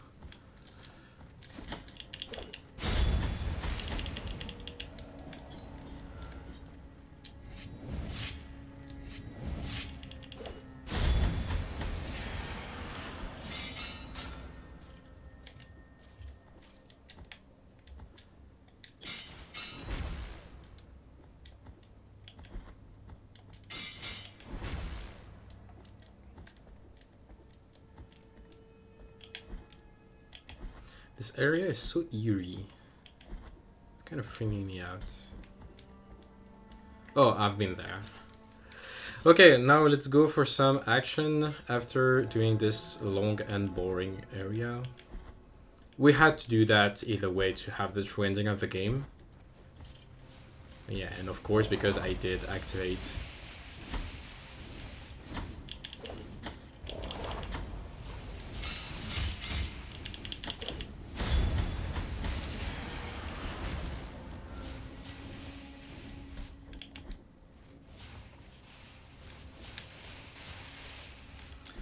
I'm really thinking about a third upgrade. Are you telling me I need the 3 Gnarled Tongues right now?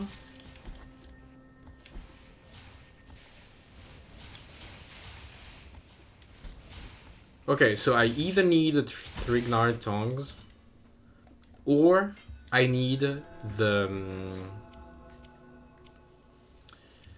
I need sword upgrades in order to have the full attack. How many sword upgrades do I have? I need another sword upgrade, and then I'll be able to get to Cerberus.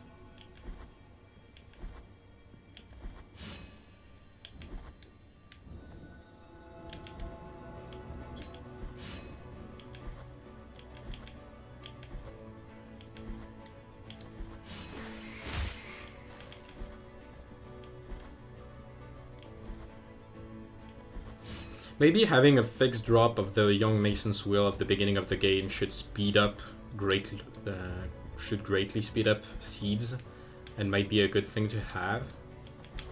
In Area of Sorrow Randomizer, there was this one soul which is called Black Panther, which is the best movement option in the game. And it was so meta-defining of who would find the Black Panther first that we ended up having this year's tournament having a special settings called Black Panther Thirst, which ensures that the first progression item we would ever pick would be Black Panther, so that there would not be any more unfair matches where just a lucky pick decided all of the match. And it was a pretty fun tournament to do, so maybe having the Young Mason's Wheel at the beginning of the game for everyone should be a good thing.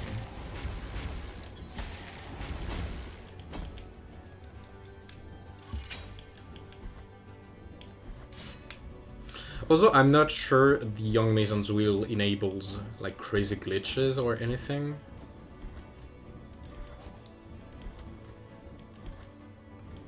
But because we still have... We could still encounter troubles or difficult enemies on the first area, having at least one good item, or maybe a good, like, something we label the good item pool, and we have a starter item each run, which may differ, but still gives you a significant advantage, just not to start the game barely naked.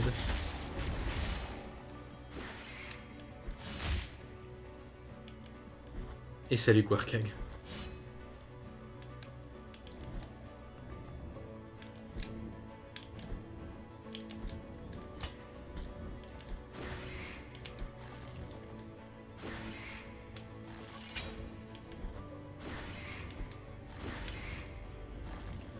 Yeah, I still had one baby here.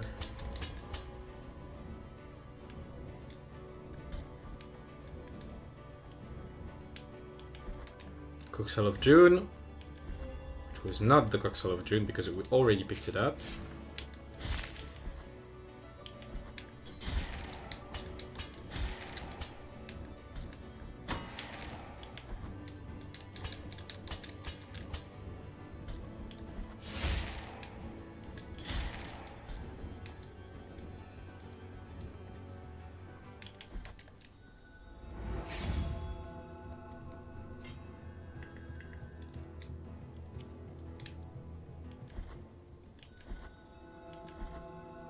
Okay, so now if I want to still finish this part of the game, I need to do one thing first. I have one, like a buffer of one boss, but I did pick up more seeds, more herbs to get to Tirso. So I'll get more buffer, just in order to not fail this quest line.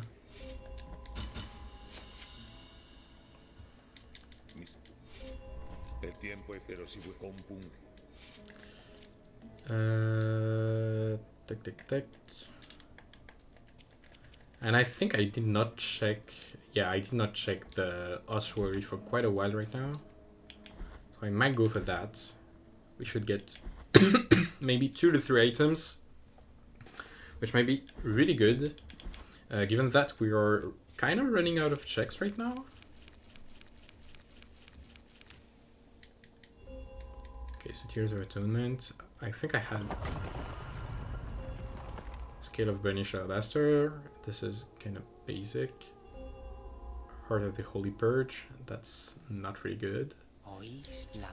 Life Upgrade is really good, especially if we're going to face Isidora.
Yeah, I trained that fight a lot, and once you know what's the moves that you can exploit as much as you can, this fight gets down really easily. It's a hard fight though. There are some attacks that can hardly troll you, and if you don't pay attention to some of her moves, she can just wreck your health in just a matter of seconds because she has combos, which is one of the only boss that has it. Like all of the bosses from this game are mostly just a game of knowing where to place yourself and how to behave yourself regarding of the paradigm, because they are dictating how the fight is going to happen. So you just have to answer everything the boss is going to tell you. And once you know your answers and you can react fast enough to what every boss is going to give you, you can end up doing a boss with pretty much any setup. I actually have a lot of attack right now. I'm actually having more attack than when the game usually allows me to. And this is new game. New game bosses are much easier than New Game Plus bosses. New Game Plus bosses has so much health and are so much more tanky.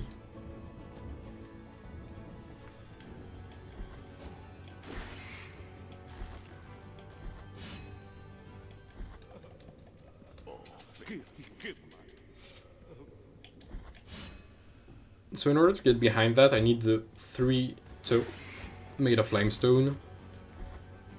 I only have 1.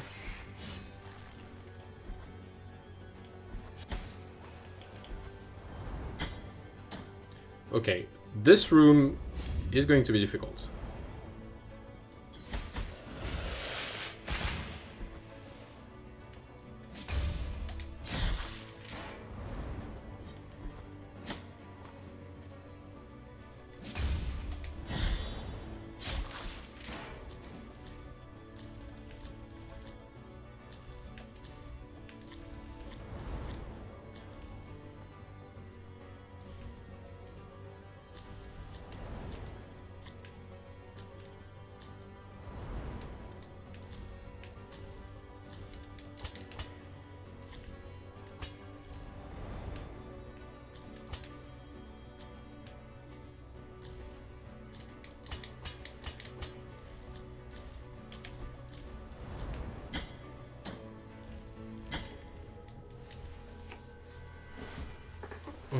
I don't remember how to do this room correctly.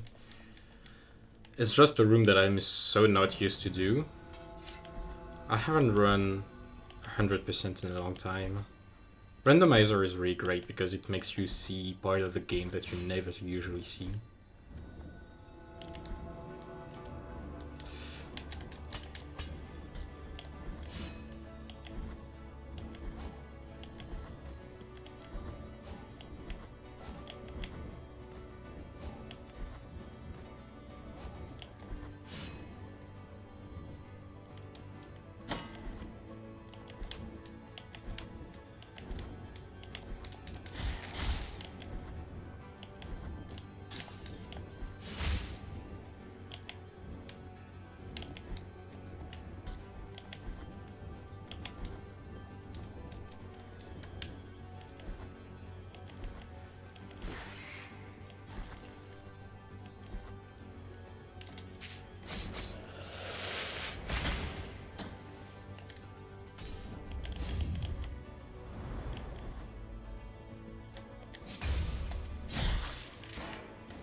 Bon, ça servait à rien ce que je viens de faire, c'est pas grave.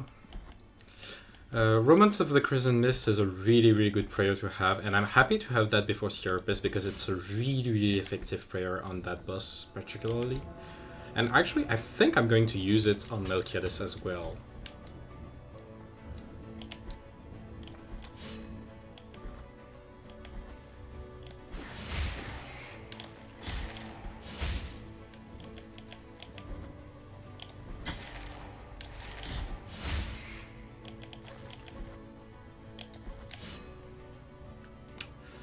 Okay, this room...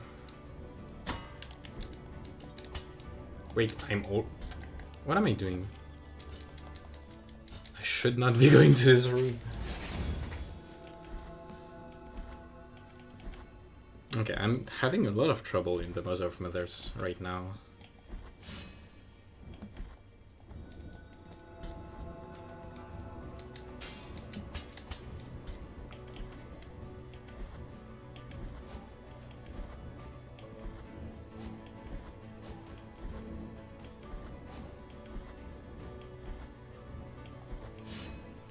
Also, I did not go for Miriam Trials because I could go for Miriam Trials, but they are just a long way to add to the current route, which already has a lot of stuff in it. Yeah, I don't think... maybe I will not complete... Like, I will complete all of the bosses, but I won't be doing all of the trending arenas. This might take too much time, because all the trending arenas are about...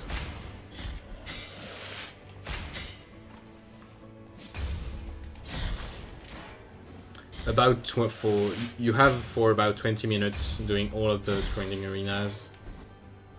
And I don't want to be just bashing monsters for 20 minutes.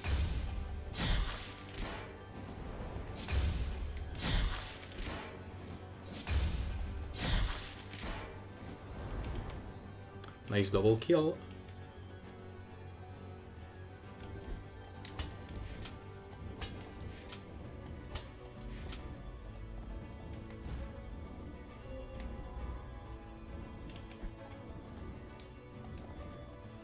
I don't have the 3 marks of the refuge yet, so it's no use going right.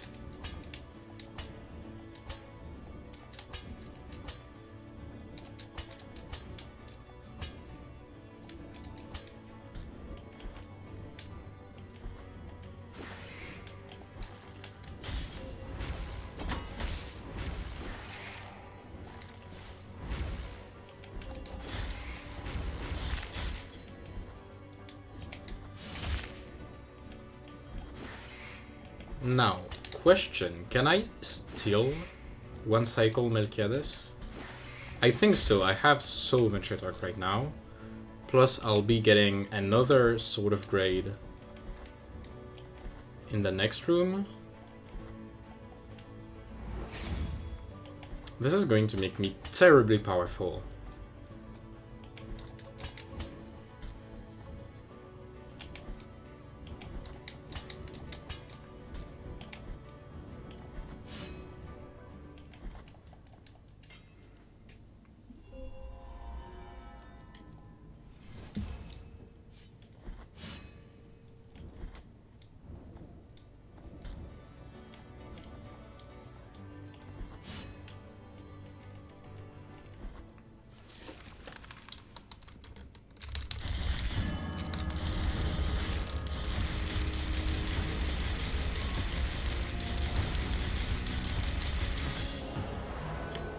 Yeah, the one cycle was pretty obvious given that we have so much attack power right now.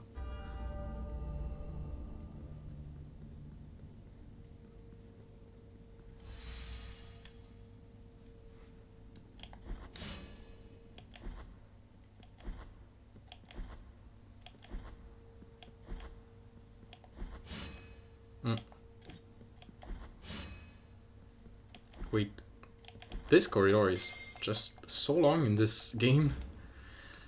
The length of this corridor changed given the game version. I don't know why, though. Let's just give ourselves the possibility to duplicate masks if we want to.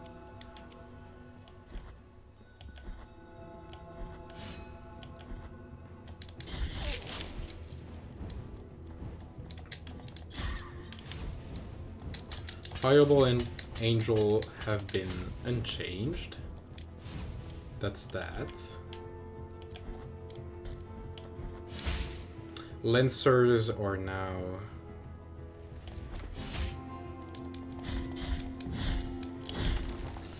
Lancers are now head throwers.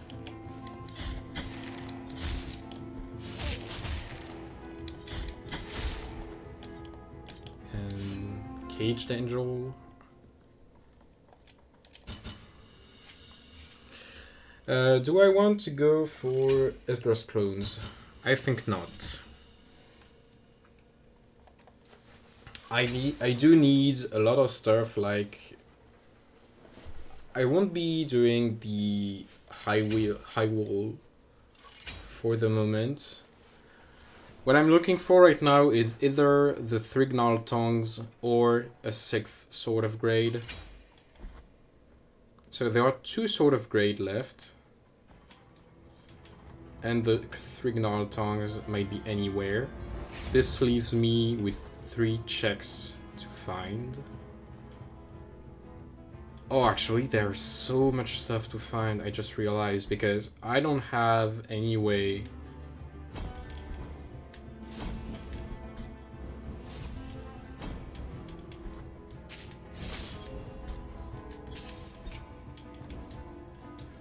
any way of getting...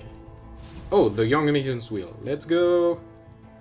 Speed!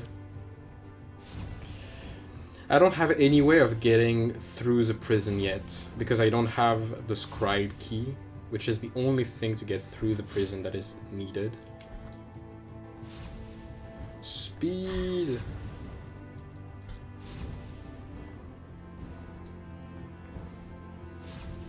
But I still can do some stuff in the prison. I think I have a key already. No, I only have the key of the high peaks. Oh no, I have the key of the scribe. Okay, so I can finish the game.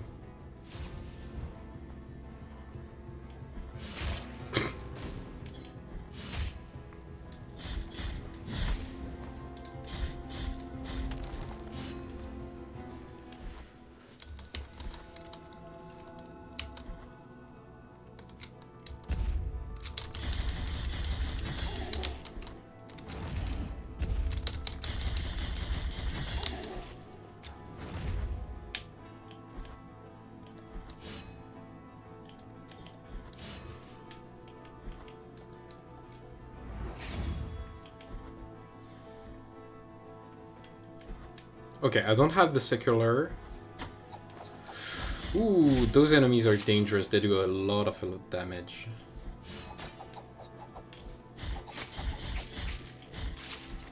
Fortunately, I have some health, but I still need to be really, really careful.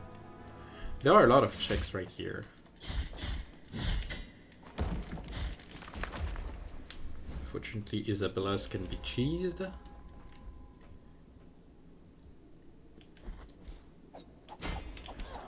Oh my god, the screamers have been replaced with dag throwers.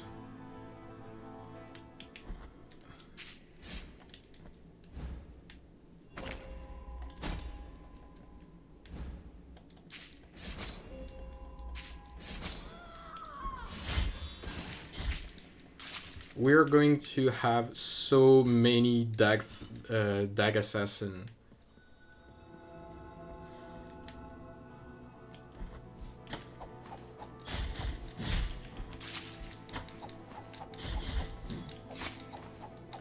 He just went fully invulnerable through my hit. Okay, this is going to be something. Prison and randomizers is going to be something really different than everything we experienced so far.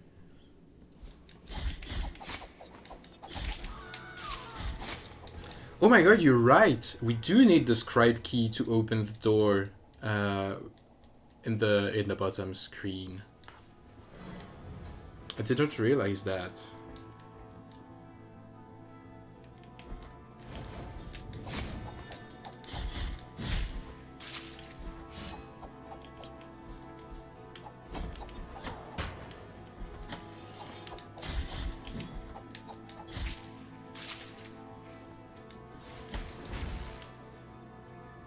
Wait, did I just...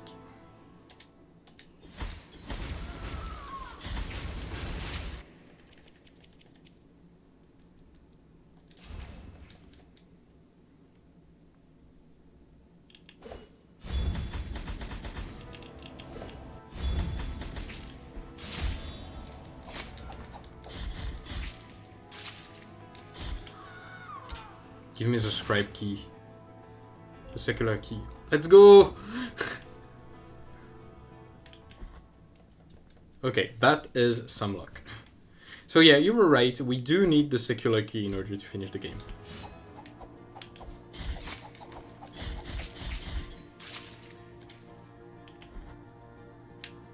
Yeah, that's pure luck.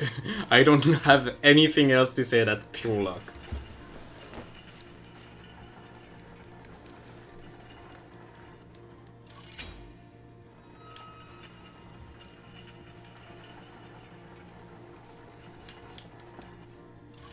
But also, we have less and less accessible checks in logic. So the more check we are doing right now, the closer we are getting to the check we want.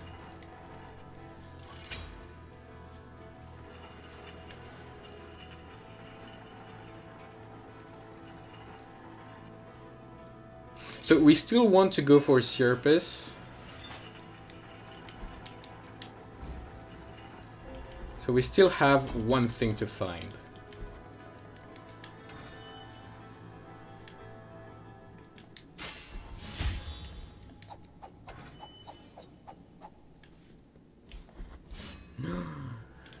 Those crystal assassins are one of the worst enemies to have find here.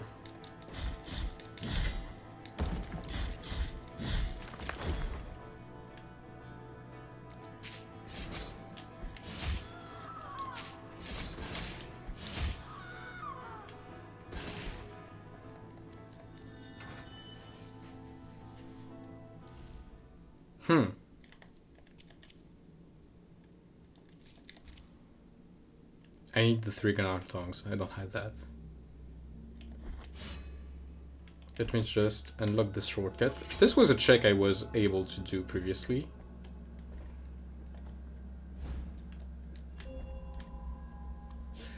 Yo, that's Altars Gracias questline being completed.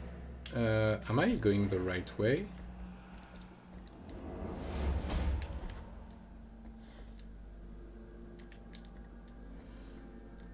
Why am I going this way?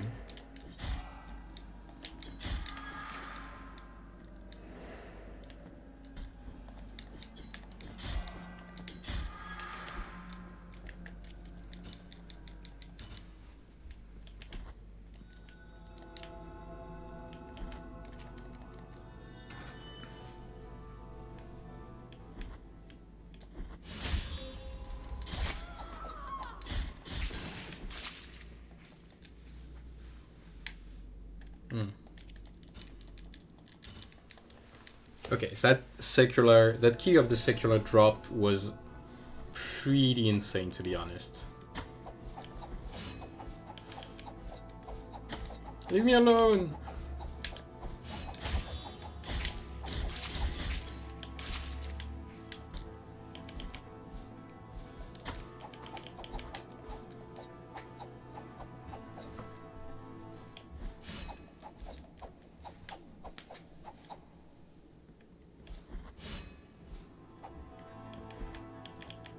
Fortunately, you can manipulate these enemies a bit, but it's still really, really scary just to navigate through that.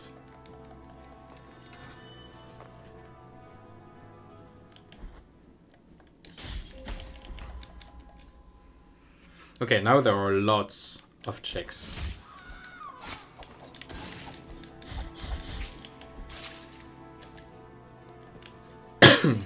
Okay, so what enemy will be replacing the Screamers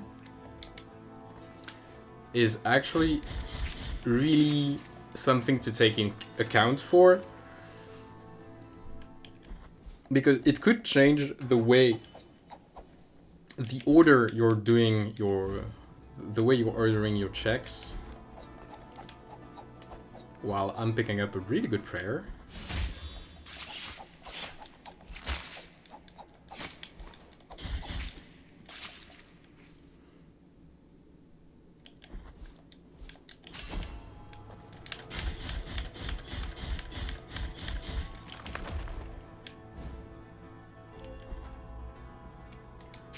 And that's another really good prayer.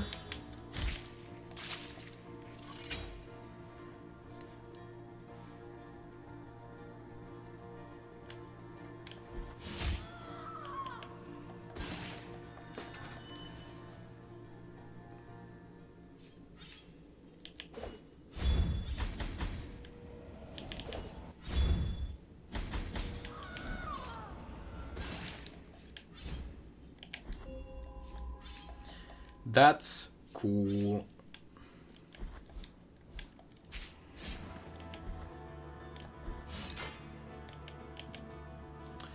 Silver Lung of Dolphos, which is really good.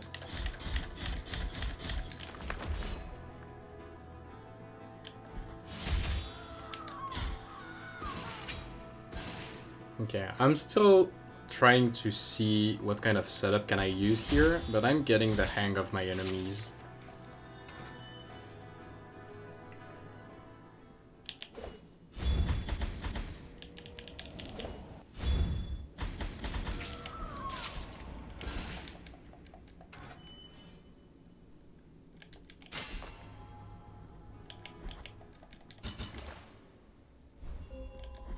Ooh, that's a super good amelioration to get. Let's do even more damage.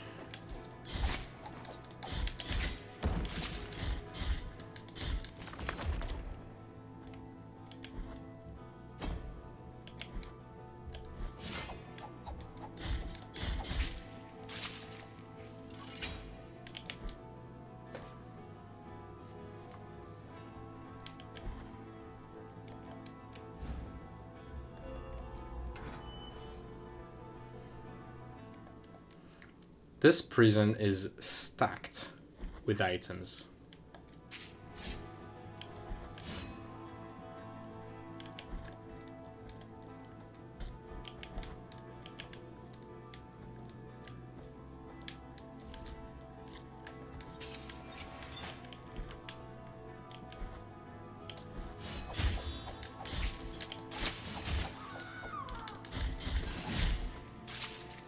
Okay, this is going to be an Isabella. I need to be really careful about how...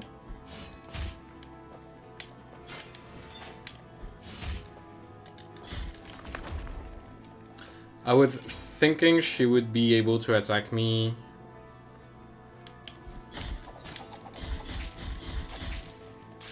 I don't remember. Is this Cleophas' place? No, this is a place where there is something to pick up, actually. Yo, that's the 6th upgrade I was looking for. This means we can go for Surpus. And actually finish the all bosses run we were planning to go for.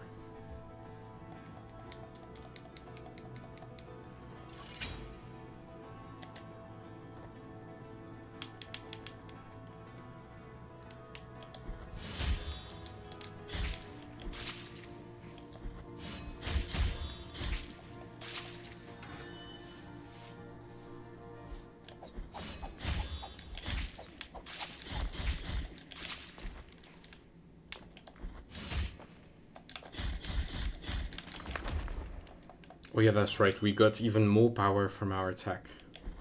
We are at 54 attack right now. That's insanely high.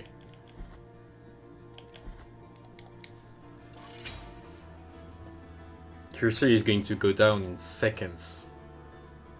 If I get the RNG manip I'm looking for, Actually, I think I'm going to go this energy manip with Debla more than with Vergalis.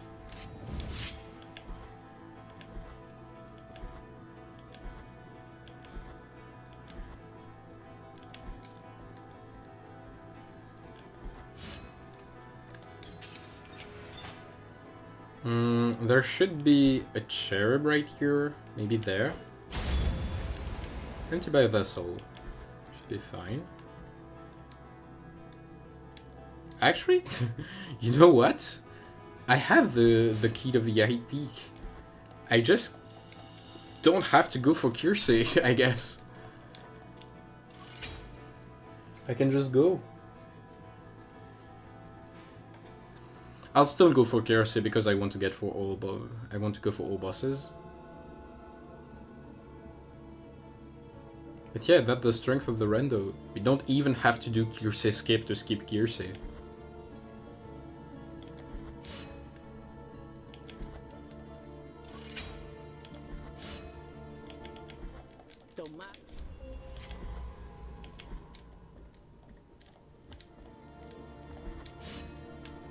Actually, I have a question for you.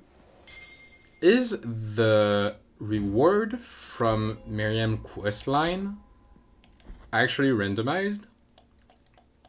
Because I remember picking up the Miriam prayer on my way on something, which means there is something behind the 5 Miriam trials.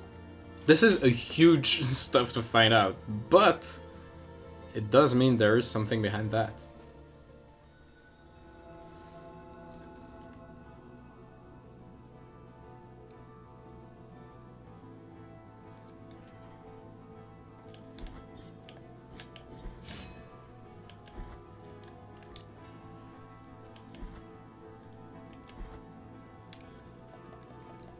That's Cleophas' cell. I don't need to get there.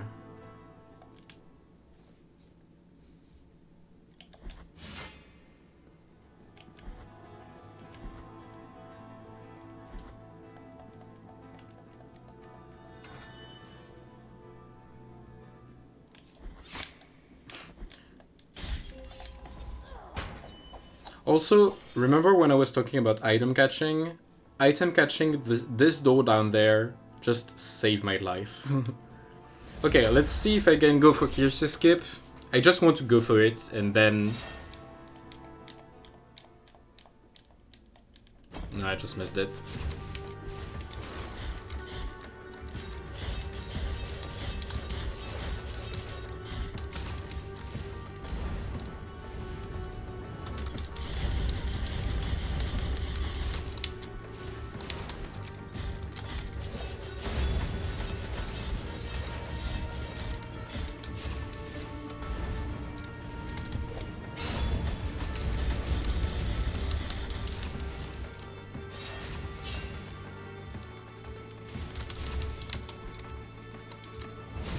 Okay, that's the random one.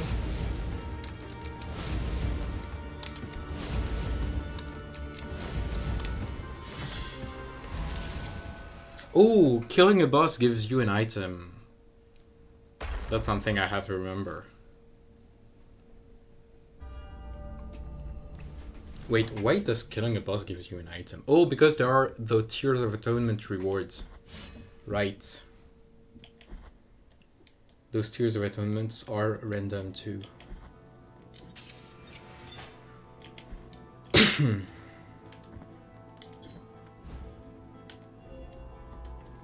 Okay, that's the last piece of Tentudia.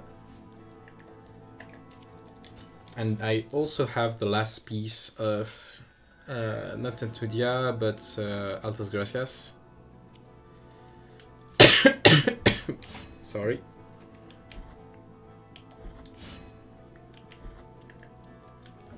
I'm almost at 200 checks. More than 2/3 of them already.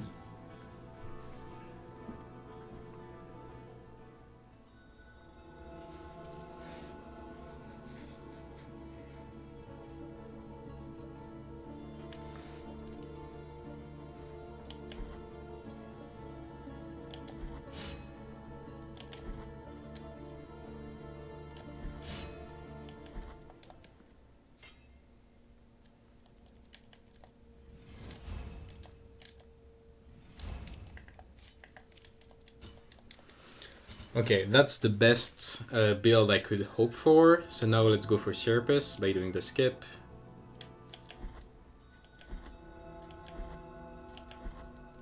I don't know if there are anything that are going to troll me. No, there aren't.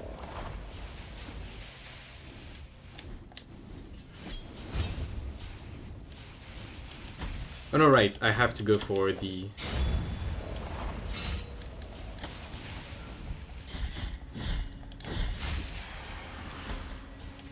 I just completely forgot how to do this glitch.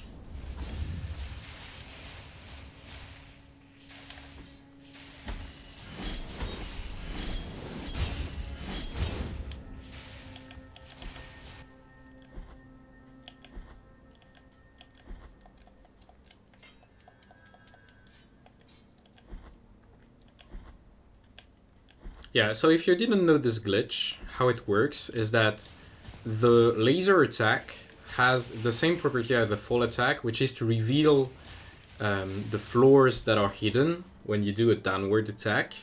And this attack property actually applies to every switches in the game. So if you manage to do a laser attack next to a glass switch or like a ladder switch, you can activate any switch from below, which is really, really powerful.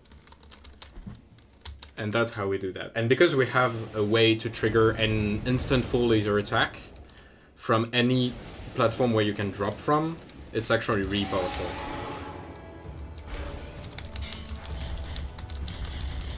Oh wait, I want to use...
The use of the achievement pop-up to display obtained items is really, really nice. Really, really like that. Okay, so now let's go for the final bosses. We won't be able to go for the Unmenicidas, unfortunately, but we did manage to finish the game.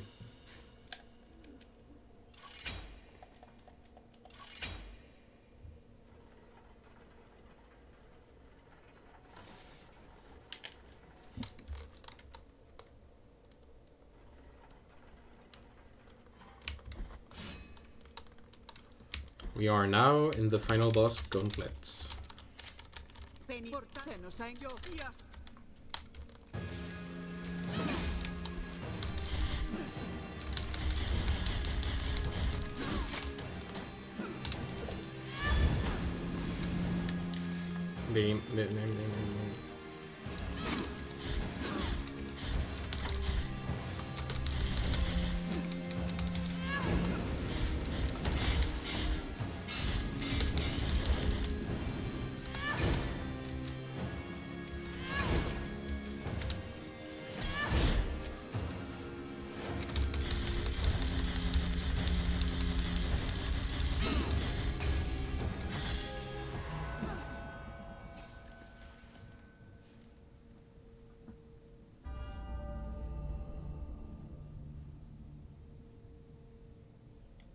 Adelante.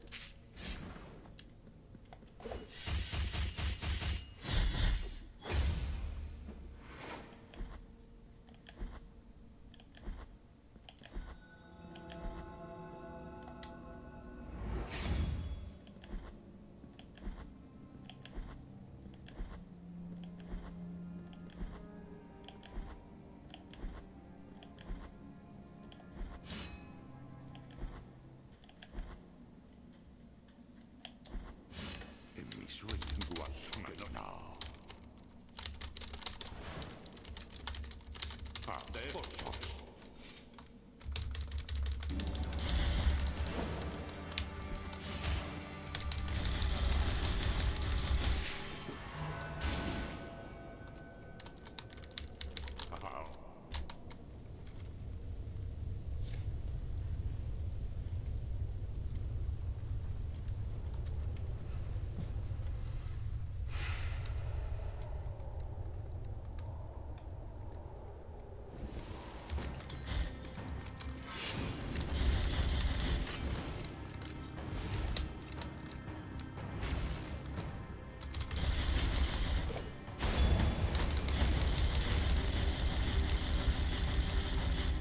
This is so much damage.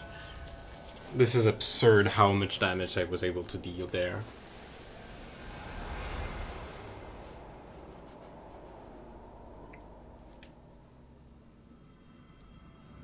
This was 56.5 damage per attack when I'm doing something like 62.5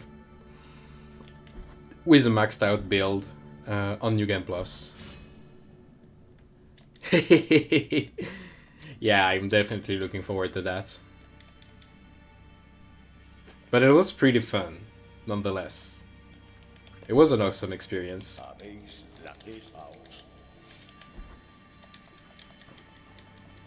It was an awesome experience. My timer is telling me that I made the run possible within 2 hours and 45 minutes, clearing up more than 2/3 of the game, I'd say. So that's a pretty cool run. Usually, randomizers tend to be really fun if they can get between this sort of sweet spot for Metroidvania, as I say. But they are really good if they can get between 1 hour and 1 hour and 30 minutes.